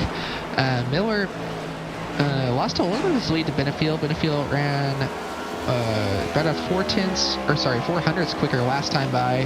The gap is now 1.3 seconds, so pretty close. That last time by 200 slower for Benefield, so just kind of going back and forth. He kind of seems to gain a little, lose a little, so staying right around that 1.4 to 1.6 second mark between those drivers, but honestly, that's not really that much of a difference for Benefield. He's just kind of right there in striking distance. If anything does happen to Miller, you know, caution comes out, or, you know, even coming down pit road, Benefield can kind of try and gain some and just kind of leapfrog him. And yeah, just gonna have to see how that does end up playing out here. Should be coming back for some green flag pit stops here shortly. Yeah, and you know, 1.3 seconds is not that much. That's kind of within the range where if Benefield were to have a substantially better pit road entry or pit road exit even, he could make that up in this green flag pit sequence if it stays green. We've talked a lot about the pit road entry, and we haven't really talked about a lot about exit, and that is actually where Robert Miller made his mistake earlier in the race. He was coming out of pit road, he was on that sort of flat apron area, and just got a little bit too greedy on the throttle. It spun him down through the grass, and of course these cars do not like grass as we go on board with our leader. The exit's not very easy. You know, you can't blend up onto the track in the middle of the corner, but you have this very tight radius and almost no banking down there to help you get out of the pits. So if you know what you're doing, you can gain a little bit of time depending on how bold you want to be on pit exit. But for now, we got a few laps until our green flag pit sequence. I'd say about 10 to 15, maybe more. We're going to throw it side by side for a moment, and we will be back shortly.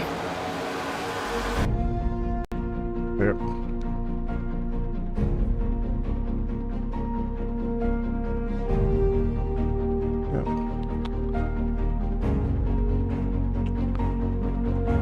Yeah, so basically I've been covering 1440p and it's been fine. I don't know why magically it doesn't work, and it's like overloading everything now.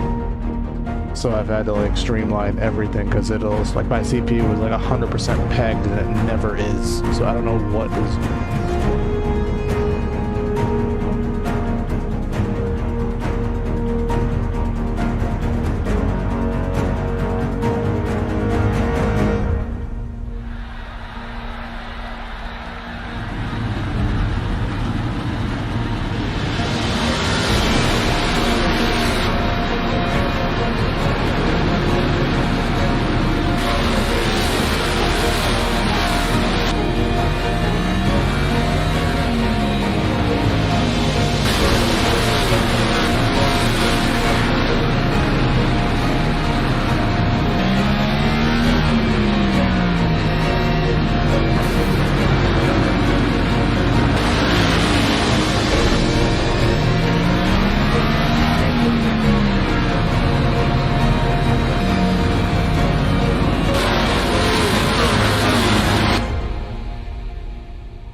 We are back at Dover Motor Speedway. While we were side by side, a little bit of an issue for Ryan DeCunha in the 99. Got loose coming out of turn 2, gave a little bit of a love tap, more like a love slam to the inside wall. Came back up right in front of Adam Benefield. It was a scary sight for some of our leaders, but they were able to get around him. No yellow flag. Nobody else was involved, just single car. And thus, nothing's really changed, Evan. We're still Robert Miller, Adam Benefield 1-2. The gap remains just about the same as it was when we left. Maybe Miller's pulled out a little bit more, but we are inching closer to this green flag pit. Yeah, Andre, it seems like every single lap they're just running like within hundredths of a second of each other, so staying right around that 1.6 second mark. Back to third, we have Bryson Hicksonbaugh and Delaney in fourth, so he was able to pick up one spot over Hutchison. Giglio rounding out that top 5, but yeah, this has a really nice green flag run to last car on the lead lap. It's going to be that number 44 machine of Sammy Bore, and he is in the 10th position, last car on the lead lap, so he's still about, looks like another 5 or 6 seconds away from going a lap down. So he should make it until pit stops, which we should be seeing anytime between now and later, as the pit window is open. Yeah, it is open. We're going to see what these drivers choose to do. I'm hearing some chatter on the driver radio. I think the 42, Nolan Hobson, not happy with somebody. I'm going to try to scan back through the feed and maybe see who he's displeased with. Might be the car right in front of him. Sammy Borey, he came across the radio, and I didn't see anything egregious happen, so I'm not quite sure, but that's the beauty of the driver radio. Sometimes these guys get frustrated about something, you can't find it. Yeah, I think the bumps are kind of getting to everyone out here, and yeah, 300 laps around this place will kind of make you angry sometimes. I understand that feeling, but yeah, only 80 laps to go here now. These last 150 or so have kind of flown by, so should be coming up to pit stops anytime between probably about now and the next 10-15 laps. If they do pit in the next 10 laps, they'll be right around the halfway mark for this stint. So I'd be expecting that anytime. There's definitely going to be some guys that try and go all the way to the end until they're out of gas and just hoping for a caution before they pit. But yeah, we'll have to see what happens out here. Looks like the top 10 now still all single file. Everyone's kind of got a bit of a gap between each other. We did have a little bit of side-by-side action for a second with Ralph Hutchison and Blake Giglio, but Hutchison has taken over that position and gotten back up into the top 5. And then right behind him, we have the number 4 of Giglio and 40 of Matt White still riding around in 7th. And then just behind him, or actually about 5 seconds behind him, we have the 97 of Matthew Long. And following along with the 83, he just got around the number 40. Now he's got to try to get around Kevin Steele, who I believe now is 2 laps down at this point. He's going to make the pass, no problem. Meanwhile, it seems like Robert Miller has actually kind of been battling with this 59 machine, Chad Sander. It took him a few corners to make that pass. He got caught up behind him, wasn't able to get around, and that actually cost him, I want to say, about a tenth or two to Adam Benefield. So if this continues, that may be, 2 tenths to Benefield actually last time around. So if this continues, that 83 could creep on up there. And one thing I've kind of noticed, especially the last 5-10 laps, is the lap times have kind of stabilized a little bit, right around between a 23.60 to 23.80, depending on the lap. But, it hasn't really slowed down any more than that so far. As we have the 70 Michael Christopher coming down pit road. He is in the 9th position. He's actually still on track here, but he's going to be coming down pit road this time by. So he'll be the first of our top 10 to come down pit road on lap 324 here. Just going to have about 76 laps to go.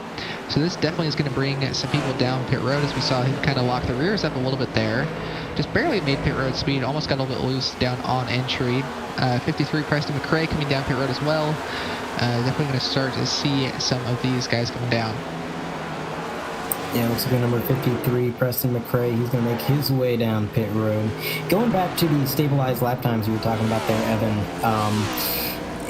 the way that the tire model is, for the viewers at home, there is kind of a plateau, so to speak, where past a certain point, your lap times don't really degrade. The tire technically wears more, but it doesn't really affect your grip. You actually reach minimum grip before you reach maximum wear. So there will be a period in your run, usually late in the run, let's say the last 30 to 40 laps, where you're running consistent, stabilized lap times. And that's one thing these guys do have to think about when it comes to taking the undercut or taking the overcut. The advantage you get from taking the undercut is only going to last until you reach that plateau. So that's kind of another reason I think these guys might be staying out as long as they are. Yeah, absolutely. Just not hurting them any more than they were kind of already hurt. But 97 of Long already down pit road. The top 6 now have stayed out. So they're going to start to kind of lose some time to the guys behind them. So I'll be curious how long they do end up staying out. Only 1.3 seconds now separating Miller and Benefield. And 1.1 seconds now, actually. Benefield has started to close in a little bit. So if I was Miller, I would wait until Benefield caught me, and then I would pit, and just not run any longer than that. Just wait until he got to me, and then come down pit road, get a new set of tires, and just kind of put all that behind me and drive away from him. But we'll have to see what does end up happening here. 6 cars still on the lead lap, waiting for the next guy to come down pit road. Just over 70 laps to go here. So we'll have to see. Should be coming down pit road here any time now. 54, Ralph Hutchison going to be coming down pit road this time by. He's on the back straightaway right now, so just another corner or 2. He's pitting from the 5th position. So first driver from our top 5 to pit. Comes down, gets a little bit loose. Locking up those rears, easy to do on that transition, but able to make it down onto pit road and safely. And so the first guy, it looks like on tires, trying to figure out who that's going to be. It looks like it's going to be Blake Giglio, I do believe, in that 9th position. Let me just check and make sure that's right.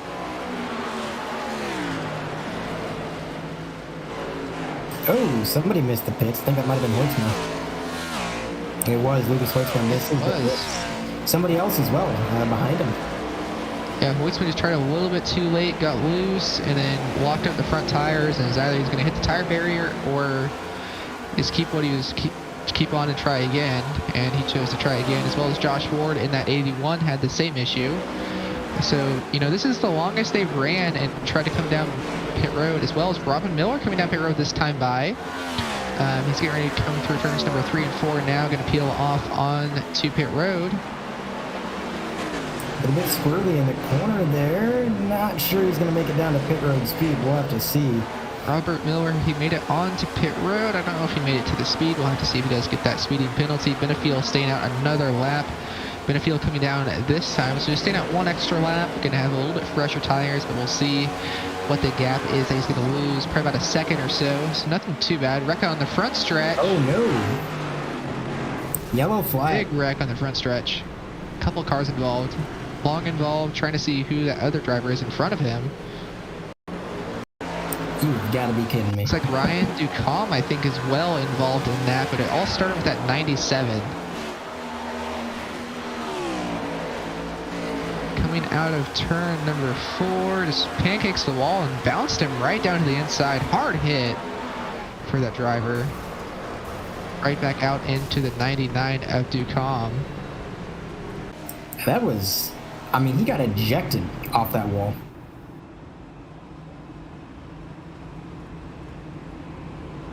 Yeah, that is going to trap a lot of drivers a lap down, including Robert Miller. Actually, I'm thinking Miller may be on the lead lap here. We'll have to see. It's showing he's 15 seconds behind the leader. We'll have to see once that does update here. Currently, it's showing 5 cars on the lead lap. We'll see here once it does update. Adam Benefield, however, is coming down pit road for 4 fresh tires, as well as everyone behind him that was on the lead lap. And Robert Miller is a lap down. Should be getting the lap back here, however. So very unfortunate for him. He had a really good run there. Just pitted 1 lap too early. That's the big risk about pitting here. But it looks like he is in 6th right now. 1 lap down. Should get the lap back here from the wave around. And we were talking about it earlier. I mean, you said yourself, nobody wants to be the guy that pits too early and gets trapped a lap down when these guys cause a caution. And very prophetic. You called it, man. Yeah, very unfortunate, especially for my pick. But we still got another 65 laps to go here. So he'll be back on the lead lap. luckily for him is he'll be back on the lead lap, and he's not going to be on the lead lap with old tires because he didn't even run a single green flag lap before that caution did come out. However, the issue for him is he is going to be at the tail end of the field when we come back to the green here. So he's going to need another caution or two to try and get back up there. But everyone in front of him is coming down pit road. Those guys are all a lap down, just making their pit stops. So we'll have to see how that does end up working out. But it looks like the winner off the race up pit road was going to be Adam Benefield in that 83, Bryson Hicksonbaugh in second, Delaney third. I see Hicksonbaugh is coming back down pit road though, so I'm not sure if he's going down to top off or get some damage fixed or what. But with only 6 cars on the lead lap, definitely not a bad idea just to come down and fix some damage or top off the gas. I believe Bryson Hicksonbaugh got hit with an exiting closed pits penalty. So that'll be tail end of the longest line, I believe. Oh, very unfortunate for him. Going to put him back, if that's the penalty he got, that'll put him back in 6th. Yeah, put him back in 6th on track. We'll be back behind everyone else. 63 is coming down and getting 4 fresh tires as well. Looks like everyone has came down about 5 or 6 times.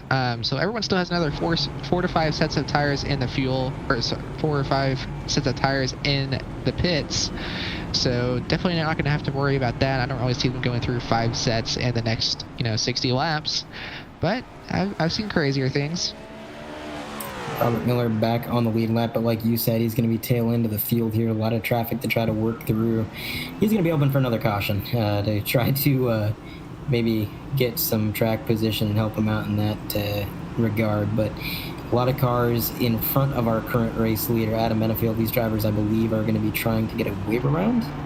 And we'll see how this all shakes out. Seems like we've had some chaos here trying to get these cars sorted out. We've been pacing for a few laps, and it seems like we're just now getting these guys where they need to be. A whole horde of cars going past the pace car. They'll be getting their wave around. It's going to be Jonathan Delaney and Adam Benefield on the front row. Now this is good for Delaney. Delaney has a short run car. We know that Adam Benefield has not been very good historically on these restarts, so this is a good chance for Delaney to get up front. And I'm going to be honest, I'm going to say that this is the point where the yellow flags start to become more frequent. I think cautions breed cautions, and with only about 70 laps left to go by the time we go green, these guys are going to be more aggressive than they were before.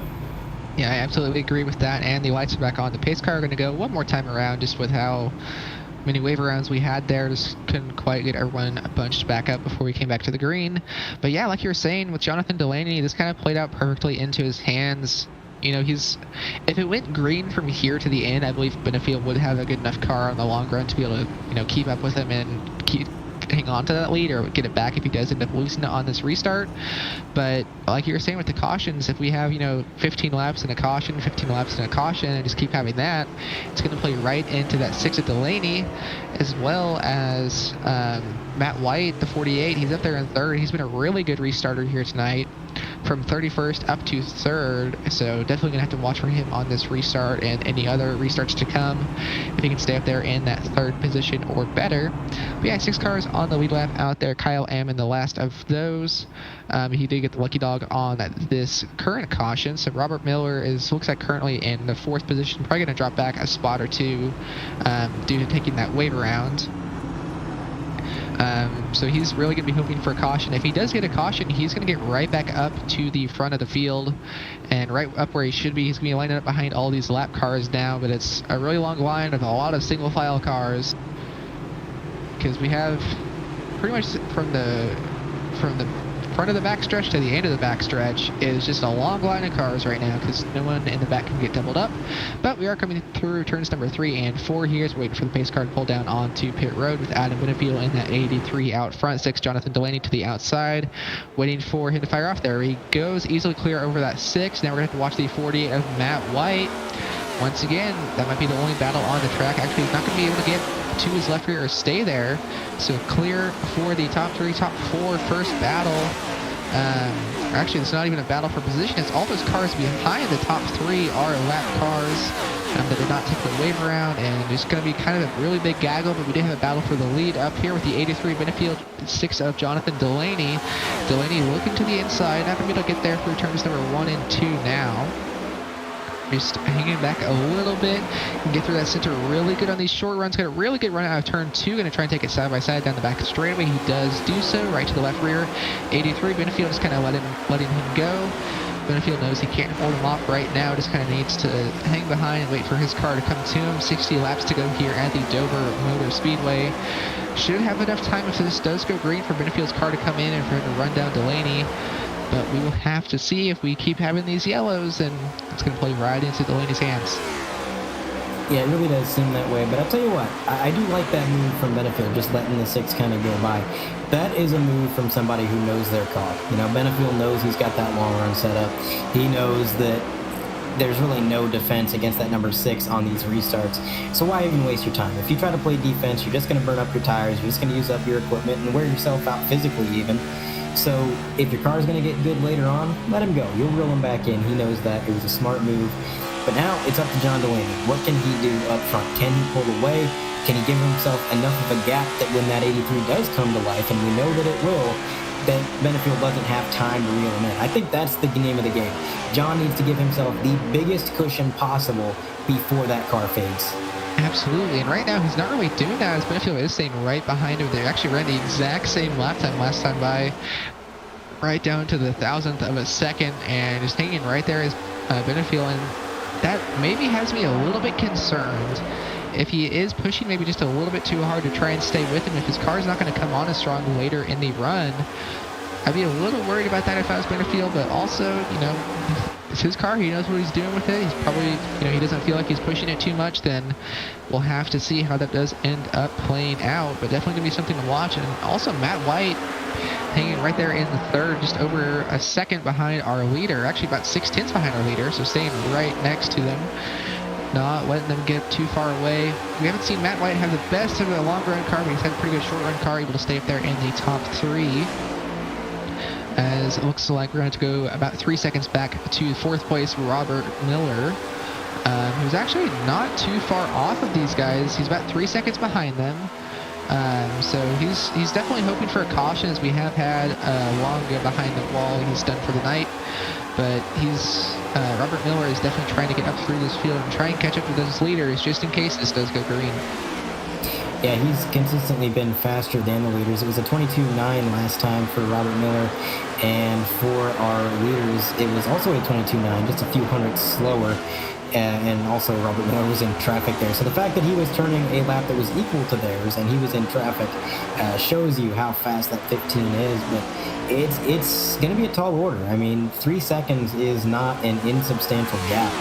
It's nearly the entirety of a straightaway if you look at it on track. So he's got a gap to make up. He's got Jason S. Taylor on fresh tires right in front of him, who actually seems to be doing a pretty good job maintaining his pace. He's a lap down. He's in 14th. But his pace seems to be pretty solid right now. So getting around this car is not going to be very easy for Robert Miller. In the meantime, you got Matt White, Adam Benefield, John Delaney. They're not dealing with any lap cars. They've got clean track in front of them, and they're just kind of running their race. And speaking of the leaders, look at this. We got Adam Benefield actually closing the gap back up to the number 6, right on the bumper. You mentioned maybe Adam's pushing the car a little too hard to stay with the number 6. I gotta wonder if the number 6 isn't pushing his car too hard, trying to play some defense. He also might not be as well, maybe just trying to save that right front a little bit. We also did see Delaney kind of really start to fall off pretty quickly into that last run, honestly, a bit quicker than we had in the earlier runs. So I don't know if maybe just the track isn't quite as good for him now, as the track temp has dropped down 3 degrees down to 83. So definitely maybe a little bit more grip out there that's going to be hurting the number 6 possibly. You know, as we have seen him not be quite as strong as he was earlier on in this race, but he is still out there leading and actually was able to pull away just a little bit over Benefield that last lap, about a 10th quicker last time by. But the fastest car on the track was actually Matt White that time with a 23.0. So really up there in the top 3, it's kind of anyone's game at this point. We know Benefield does have the best long run car. So if we go green, we're going to have to watch out for that. But Delaney, he's still trying his best, hanging on out front. Last time by, Benefield was the fastest car. I want to point out Robert Miller, he's a little bit slower than the leaders right now, but I was watching his lap times. He just ran 2 identical laps consecutively, down to the 1,000th. pretty uncommon. You don't see that very often. But this battle for the lead has been a lot more interesting than I was expecting, Evan. I mean, I really thought John was going to pull away in the short run, and then we were going to have to wait to see if the 83 could reel him back in, but that's not at all what we're seeing. I mean, these guys have been stuck to each other like glue, and I think even more surprisingly, Matt White is not far behind, just about matching their pace. We know that 48 has been aggressive all night. He's been racing side by side, not afraid to get his hands dirty if he needs to, and now he's got speed to go along with that aggression. This has been quite the turn of events. Yeah, Benefield have been hanging anywhere from about 1.5 tenths to 3 tenths behind him. Now it's just over 1.5 tenths. And yeah, like you were saying about Matt White, we've seen him kind of run a lot of this race just inside the top 10, or just outside the top 5, just in between like 6th to 9th or so. But now he got that track position up to 3rd and showing why he deserves it as he is hanging on there. He's losing a little bit of ground now, but still within a second of those guys out front. I just want to point out Robert Miller did get by that 12th machine, but he's kind of losing a bit of his speed. I don't know if he's just trying to save because he knows he can't catch them or what, but he is only 3.5 seconds behind them, but he's about 1 tenth slower, or actually 2 tenths slower than our leader last time by. So I'm not entirely sure what's going on with that, but Miller is still up there in that 4th position, and Benefield and our leader Delaney still bumper to bumper as they have been since the restart of this race. I kind of wonder if they're just going to be like this for the rest of the run, since, you know, they're both kind of, you know, Benefield's maybe pushed a little bit harder and Delaney's not pushing quite as hard, and it kind of evened them out. That could be. I mean, maybe it comes down to who makes a mistake. I do know that Adam Benefield and John Delaney, they are two of the hardest racers in the field. I mean, these guys will... I think a couple weeks ago about John Delaney, I said he would wreck his mother to get to the front of a Walmart checkout line.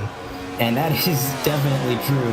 Adam Benefield, maybe not quite as aggressive as John, but definitely not afraid to move somebody if he has to. So we've got two drivers, equally paced, neither one afraid of contact. They feel that stock car racing is a full contact sport. And then you got Matt White not far behind him. If these two, and I'm not saying they will, but if these two come to blows and things get a little chaotic, Matt White's got the best seat in the house. We may see a situation like last week where the leaders have issues and then, oh, here comes 3rd place sliding on by. Yeah, if I was Matt White, I think I'd want to be a little bit closer than I was right now, but he's definitely within striking distance if they do happen to, you know, have a little bit of contact, rough each other up a little bit, which, you know, at this point, whenever you're running this close to one another, it's very, very likely for that to end up happening, you know, not even intentionally, just when you're running this close together, and especially bumper to bumper like they are, but they are going to be coming up on lap traffic. Now looks like the 00 of Damaris Hickenbottom is going to be the first one that they do come up to put another lap down. That'll be his 12th lap down in that 22nd position. Coming through turns number 1 and 2 here, that number 6 of Delaney going to catch him probably on the back straightaway here. We'll see where he does end up going. Delaney down to the bottom, 00 up top, gonna not really affect either of those drivers. If anything, might affect that 83 a little bit on exit, but able to clear him, so no effect there. And then looks like pretty clear track in front of these guys. Probably gonna have some more lap traffic though before the end of this race. But with only 37 laps to go, at this point, it really has a green flag run feel to it to me. I think we're going to kind of go green to the end, and in that case, I think Benefield might be in the best spot here.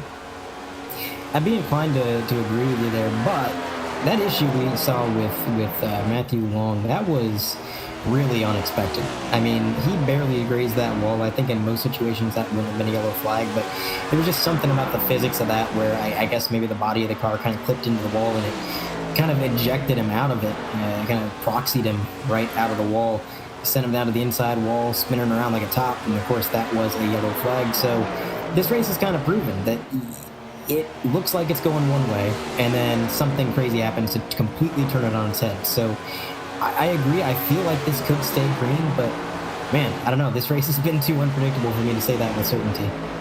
Yeah, absolutely. The trouble spots, definitely exit of 4 and exit of 2. Just very easy to slide up the hill just a little bit too much, and then, like you were saying at the beginning of the show, that safer barrier will just bite you. It's a little bit better now since they do have the safer barrier down the straightaways. It's not quite as It's not quite as an aggressive of a jump out for the wall, but it still is a bit more than you would usually see at a track, just with the kind of odd shape of this track here. But yeah, it makes for some good racing, but Delaney is starting to pull away just a tiny bit from Benefield. He closed it up just a little bit in that corner. Still just about a tenth and a half between these guys, running, within hundreds of each other each lap. And, I'm kind of starting to think Benefield might be a little bit faster. At this point, just can't quite get around him. And he's just kind of being patient because, it's 30 laps to go. A lot can happen. But honestly, if I was Benefield, I'd want to get in front of the 6 of Delaney as soon as I could, because Delaney does have the better short run car. So Benefield wants to kind of get up there, get all the position he can in case a yellow does end up coming out. Yeah, being the control car, if a yellow were to come out, would be a huge advantage to Benefield, because right now, if we get a yellow flag and that number 6 is the control car, you can wave that car goodbye. He's going to be set and sail. We know he's fast on these short runs, and these drivers have enough tires left behind the wall that they could easily come down for a set, and I don't think there's going to be much of a strategy call to it. We see a yellow flag, everybody's scrambling for tires, so if we were to get a yellow right now, that would play into the hands of the number 6. I think for Adam Benefield, he's probably sitting there hoping that it stays green, because he knows that he's got a car that is capable of getting around him in the long run. Another driver hoping for this thing to stay green, probably Robert Miller. He's finally starting to click off laps that are faster than our leaders. He brought it from 3.7 down to 3.2 seconds now. So slowly but surely reeling them in. Whether or not he's got enough time with only about 30 laps to go, I don't know. He might need a yellow flag, but he is faster under this long run. We'll have to see what he's capable of doing. But we got some lap cars up ahead of our leader here, Evan, and I think you give him a lap or two, they're going to catch up as Benefield gets a little bit sideways. And those lap cars were side by side with each other. They're racing for position as well, but now they are clear of each other. And yeah, if you're saying with Miller, I'm going to make a bold claim. Miller is going to catch these guys. I don't know if he's going to pass them, but I'm going to make the claim he's going to catch them and at least get to the back bumper of that second place car of Benefield. He's already right on the bumper of Matt White. Just look at the drive on that car out of turn number 2. He just had an amazing run and easily going to clear that 48 of Matt White through 3 and 4. And now Miller just has clear track in front of him at 2.9 seconds to that leader. He's got to pick off just over a tenth and a half a lap, and he can catch up to him. I think that's pretty doable with the lap times I've been seeing out of him recently. Yeah, he's going to have that clean track, and the leaders have a pretty steady stream of traffic in front of them, which even if they're not battling with the traffic, even if they're not racing them, just being in that dirty air is going to slow them down a little bit. So that, again, plays into the advantage of Miller if he's going to try to get up there and catch him. Lap traffic goes side by side again, right in front of our leaders. Jonathan Delaney a little bit loose out of turn 2, but still, these guys bumper to bumper. And this is fascinating to watch with Benefield and Delaney, because I feel like neither one of these drivers is necessarily driving as aggressive as they could, but at the same time, I mean, they can't be taking it easy. They're bumper to bumper. Yeah, they're absolutely being patient with it, because Benefield, he could just drive it a little bit deep and bump Delaney, moving out of the way, which, maybe we'll see that with five to go or less, but we're not going to see that right now with only 25 laps remaining in this race. But yeah, they're definitely not going as aggressive as they could be. They are both driving very aggressively, though, except they're still putting up some really, really good lap times. They're working through lap traffic. They're trying to race each other. It's just, this is where it really comes down to the hardest racing you're going to see all night is right here in these last 25 laps between these guys, trying to get through this lap traffic, trying to hold off each other, knowing Robert Miller is closing in. Only 2.7 seconds now behind you guys, so just, you're watching that mirror, you just can't think about anything else. Yeah, you gotta focus on your lines, focus on your race, maybe not pay too much attention to that car behind you that's closing in, because you do that, you might start to overdrive, make some mistakes. You don't want to mirror to drive too much, but the leaders have done a really good job getting through this lap traffic. Yeah, even when they've gone side by side and it's been a little bit hectic, they really haven't lost a whole lot of time. They've just kind of stayed single file, run their race. The lap traffic kind of filters to the top, lets them by. No major issues thus far, and that's exactly what they want to see. They want to get through this as clean as possible. That kind of keeps Robert Miller at bay for the moment, and they can just focus on battling each other, which is exactly what they are focused on. Adam Benefield's got to choose his moment, right? I think he's got the speed to make a move. You mentioned maybe putting the bumper to the number 6. He absolutely could. Absolutely. All he'd have to do right now with as close as he is. Ooh, Delaney loose. This is the chance. 83 down through turns number 3 and 4. Benefield to the inside, Delaney to the outside. Delaney knows this is his chance. He does not have enough speed to get back by him, I don't believe. Going to stay side by side down the front stretch. Almost contact down through turns number 1 and 2 now. To be really close to that 6 to the outside. Is he going to be able to hang on to the battle for the lead with just 20 laps to go? Benefield loose. Contact between those guys. Delaney in the wall. And I have to see a lot of the damage on the right side of that 83 now. We'll have to see here through turns number 3 and 4. Benefield almost clear. Couldn't quite do it. Almost contact between those guys. Once again, it's so close. Every time through here, now through turns number 1 and 2, still side by side. Benefield's going to clear him here. Delaney's going to try and do a crossover and get underneath him right to the back bumper. What's he going to do? Not quite able to do it. I'm going to say this is Benefield's race, but my God, that was really good racing between those guys. Well, Benefield needs to... Oh, he's loose. Contact there. Benefield to the outside wall. He needs to get going if he's going to win this thing, because I'll tell you what he did. He angered the bull. He got into that number 6, kind of doing him going down the straightaway, aggressively side drafting him. Now, I'm not saying that's wrong. It was just aggressive racing, but anytime you make contact with John, you got to expect him to return that contact 2 times. You know, it's just one of those things, and they're still bumper to bumper. So Benefield got the lead, but he is not in the clear. Yeah, Delaney is hanging right there on the rear bumper. I think Delaney's just a little bit too loose right now, but he's hanging right there within striking distance. If that 83 of Benefield does make any mistake, which he did right there, a little bit, he slid up the track just a little bit too much. Delaney got a really good run out of turn 2 that time, coming down the front stretch, going down into turns number 1 and 2. Delaney not quite close enough to make a move, but he did close in just a little bit. Lost a little bit on corner exit there. Lap car in front getting out of the way. But man, it's gonna take a mistake out of Benefield, I think. And they got clear track ahead of them, so they don't have to worry about lap traffic, at least for the moment. They're going to be able to just focus on each other, and again, just so equally paced. I think you were right at the beginning of this stint when you said Benefield might have been pushing his car a little too hard, and he's kind of going to hinder himself in that long run and take away that long run advantage by burning up his tires so quickly, because he's not pulling away from the number 6. I mean, he gained a little bit of an advantage this lap, about a car length, but he is not... Delaney the wall hard. That's going to be it, I do believe, as Delaney got that wall pretty hard. It's going to mess him up quite a bit, going to really slow that car down, and now about a half a second gap between him and Benefield. I think that may have done it. Going to get a replay pulled up here for you guys here real quick. Just out of turn 4, just tagged the wall. That's a trouble spot we've seen a lot tonight. It's very unfortunate for Delaney. He's just pushing that car so hard, trying to get a really good run out of the corner, which he had a really good run. Just that wall bounced out and grabbed him just a little too much, but behind him, Robert Miller closing in just under 2 seconds behind our race leader now. So only 13 laps to go. It's going to be really close, but there is a chance. Yeah, it's a small chance, but it's there. I think Robert is kind of in dire need of a caution, which is the exact opposite situation that our leader's in. Adam Benefield says, keep this thing green. Do not let that 6 get back up alongside me, because if these guys get together again, sparks will fly. I can't imagine John's going to take that contact down the straightaway very lightly. And actually, as they round 3 and 4, John actually gets a little bit of a better line. That's going to gain him about half a car length. And with about 12 laps to go with the line, if he keeps up this pace, if he keeps throwing him in like this, he's going to get there before the end of the race. The question is, can he pass him? And another thing to pay attention to, they've had clear track for quite a while, but that advantage is about to slip through their fingers. They got 3 or 4 cars not far ahead.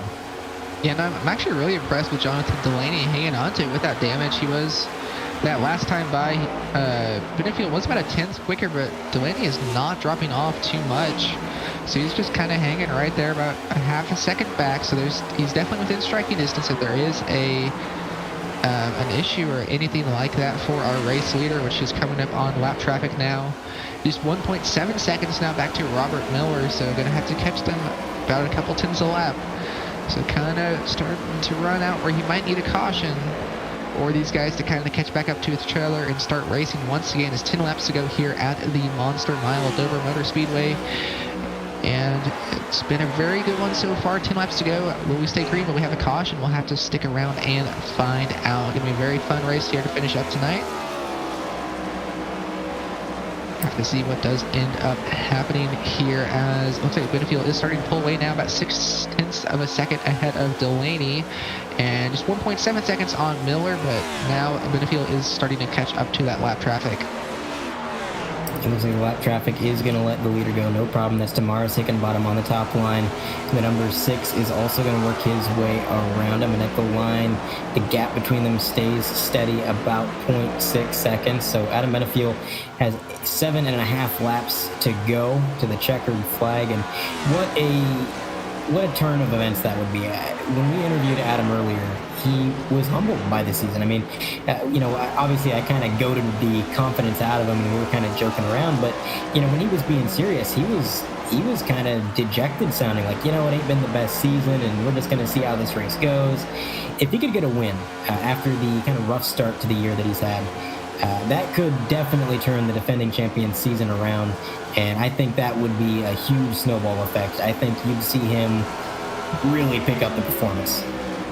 Yeah, we didn't really talk about it a whole lot like at the start of the show, but Benefield, his last finishes 27th, 17th, 28th, 38th. He has a 5th, which is his only top 10, but that was back in March. He has that 5th, and then he started the season with a 24th and 34th, so only one finish in the top 10, only 2 finishes in the top 20 this season of 7 races. So this win in dominating fashion on the long runs would definitely put a little pep in his step and continue that on into Darlington next week, which I feel like is a very similar track to this one. You don't really run it the same, but it is kind of the same. It's a very driver challenging track. But now Adam Benefield up to just over 0.6 of a second lead over Delaney. Robert Miller about 1.5 seconds back from him. Hanging around here, 4 laps to go. It's getting close to the end of this thing. That it is Jonathan Delaney doing everything he can to try to reel in Adam Benefield, but he just can't. The gap is staying steady at 0.6 seconds. Now there's 3 lap cars in front of Benefield. Whoa, a little bit of a mistake out of Benefield. He clips the apron. That's going to slide him up the track a ways. He's going to have to give it a bit of a security lift, and we'll see how that affects the gap between them. It was 0.68, now 0.65, so actually didn't lose quite as much time as I would have expected. I really think these lapped cars ahead of Delaney are going to be his last hope that isn't a yellow flag. Yeah, about 1 second back to Robert Miller now, so he is closing in. But these coming to these lap traffic. 2 laps to go now for Adam Benefield in that number 83 machine. Very, very good laps he has to run here on these last 2, as Delaney right behind him, just about 0.6 of a second back, still within striking distance if there's any mistake of Adam Benefield, but he is coming to the white flag this time by, just trying to get by a couple of these lap cars. It looks like Adam Benefield is going to take the white, and John gets into the wall again. So no pressure from behind for Benefield. He could ride behind this lap traffic, try to take it easy, no need to push the car, make any mistakes late. He's got about 1 second over the number 6. And as they come into 3 and 4 for the final time, it is a Sunday drive for Benefield, kind of in traffic, cars ahead, cars behind, but he doesn't care because he's going to cross the stripe and win the Roller Coaster 400 here at Dover. Adam Benefield is back on the board. Benefield taking that win, and in the second position we're going to have Jonathan Delaney, and coming home third, Robert Miller was not quite able to catch up to our leader. He did catch up to Delaney, but was not quite able to get by him. Everybody working their way across the line, finishing their laps, and we're going to have Adam Benefield work his way to the flag stand and burn that thing to the ground, and this is going to be a celebration, boys. Let me tell you, this guy, he's been hankering for a win, and man, what a relief this has to be. Just to be the defending champ, kind of have a championship hangover at the start of the season, not doing as good as you're used to, and then to come out here and just dominate at Dover. What a day for Adam Benefield. But with Adam Benefield taking that win, we'll go ahead and give you the final rundown here before we do end up talking to our top 3. So coming home with the win, as we just stated, the number 83 of Adam Benefield had the best long run car all night, was able to hang on to that win. Jonathan Delaney coming home in second after that He led the last 40 laps all up until the last 20. Did a really nice job that whole race, and especially that last run just until the end. Coming home in the third, Robert Miller, after being a lap down twice, battles back for a third place finish. Matt White comes home fourth after starting in 31st. Bryson Hixenbach comes home in fifth, running at the top 5. And then in sixth, the last car on the lead lap, we have the number 5 machine of Kyle Ammon. Rest of the top 10, we have Blake Giglio, Ralph Hutchison, Sammy Borer. And rounding out the top 10, we have the number 70 of Michael Christopher.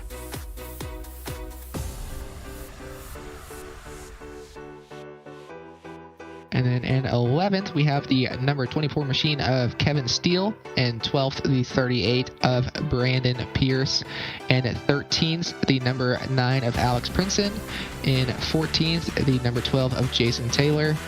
And in 15th, we have the number 77 of Dalton Mobley. And then rest of the top 20, we have the number 46 of Patrick Miche, Lucas Hoitzma, Bird, the 81 of Josh Ward, and rounding that top 20, we have the number 42 of Nolan Hodgson.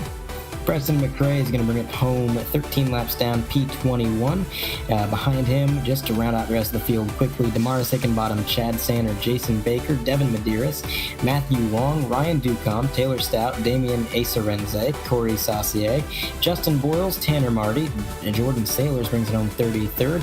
Raymond Root with early issues, 34th. David Duke in P35. Dave Hughes Jr. and Cameron Stone are going to be 36 and 37 after their tangle on lap 25. That is going to do it for our finishing order, and now it is time for some interviews, and I believe Evan has caught up with third place, Robert Miller. Well, Robert, you had a really solid run out there, lapped down a couple times, but managed to fight back and finish in the third position. How about you walk us through that race? I'm pissed off. How many times I started in the back of the field, I couldn't count them on my hand at this point. And how many times I drove up through the field and passed everybody and drove away from everybody. I can't help but be pissed off. Oh my God. Yeah, you had a really strong car out there, had a really fast car, especially on the long runs. We saw you, especially during that last run, you came from, you restarted about middle of the pack and managed to get up to third, and you got right up to the back of Jonathan Delaney. How much were you hoping for a caution there at the end, man? I was hoping for a caution as soon as we started taking the green flag the last run. If I would have started sixth in line with everybody else where we're supposed to have been instead of in the back of the pack because of the wave around, I probably would have at least contended for the win, been right there with Adam and John the whole time. They were pushing hard. They had pace there to give me enough trouble, but I think if I would have got to them early enough, I would have passed them. Easy peasy. Yeah, definitely. You had a really good car here tonight. And did you learn anything tonight that you're going to kind of take into Darlington next week, or since they're kind of a little bit similar of tracks and driver tracks? Darlington's going to be a whole different beast just because the corners are completely different. 1 and 2, you're going to be kind of like here at Dover and how the car lands and how you drive it. But 3 and 4 is going to be different because you're probably going to end up shifting just because of how slow the 3 and 4 is compared to 1 and 2. So it's going to be a troublesome time to set up a car for. It'll be fun though. I love Darlington. All right. Well, is there anyone else that you would like to give a shout out to here before we let you go?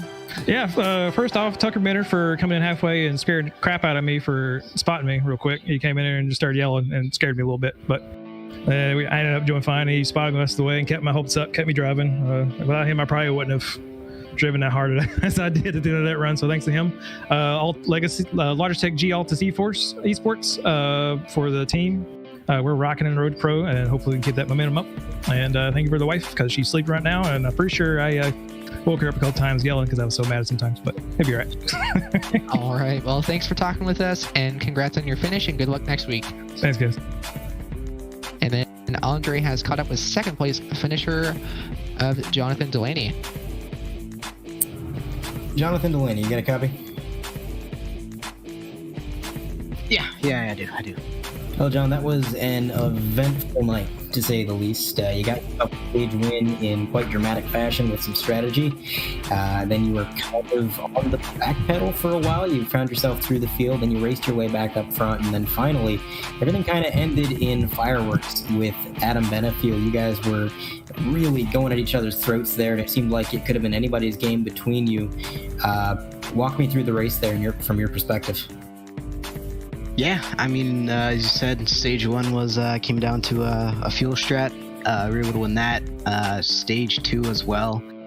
We were cutting it pretty close on fuel. I didn't really have very much speed that second stage there. I was just kind of trapped in dirty air that entire run and just really can never get any clean air on my nose. So you're kind of just stuck. And then that caution, last stage, that caution came out pretty much perfect for us. I got Robert in the middle of his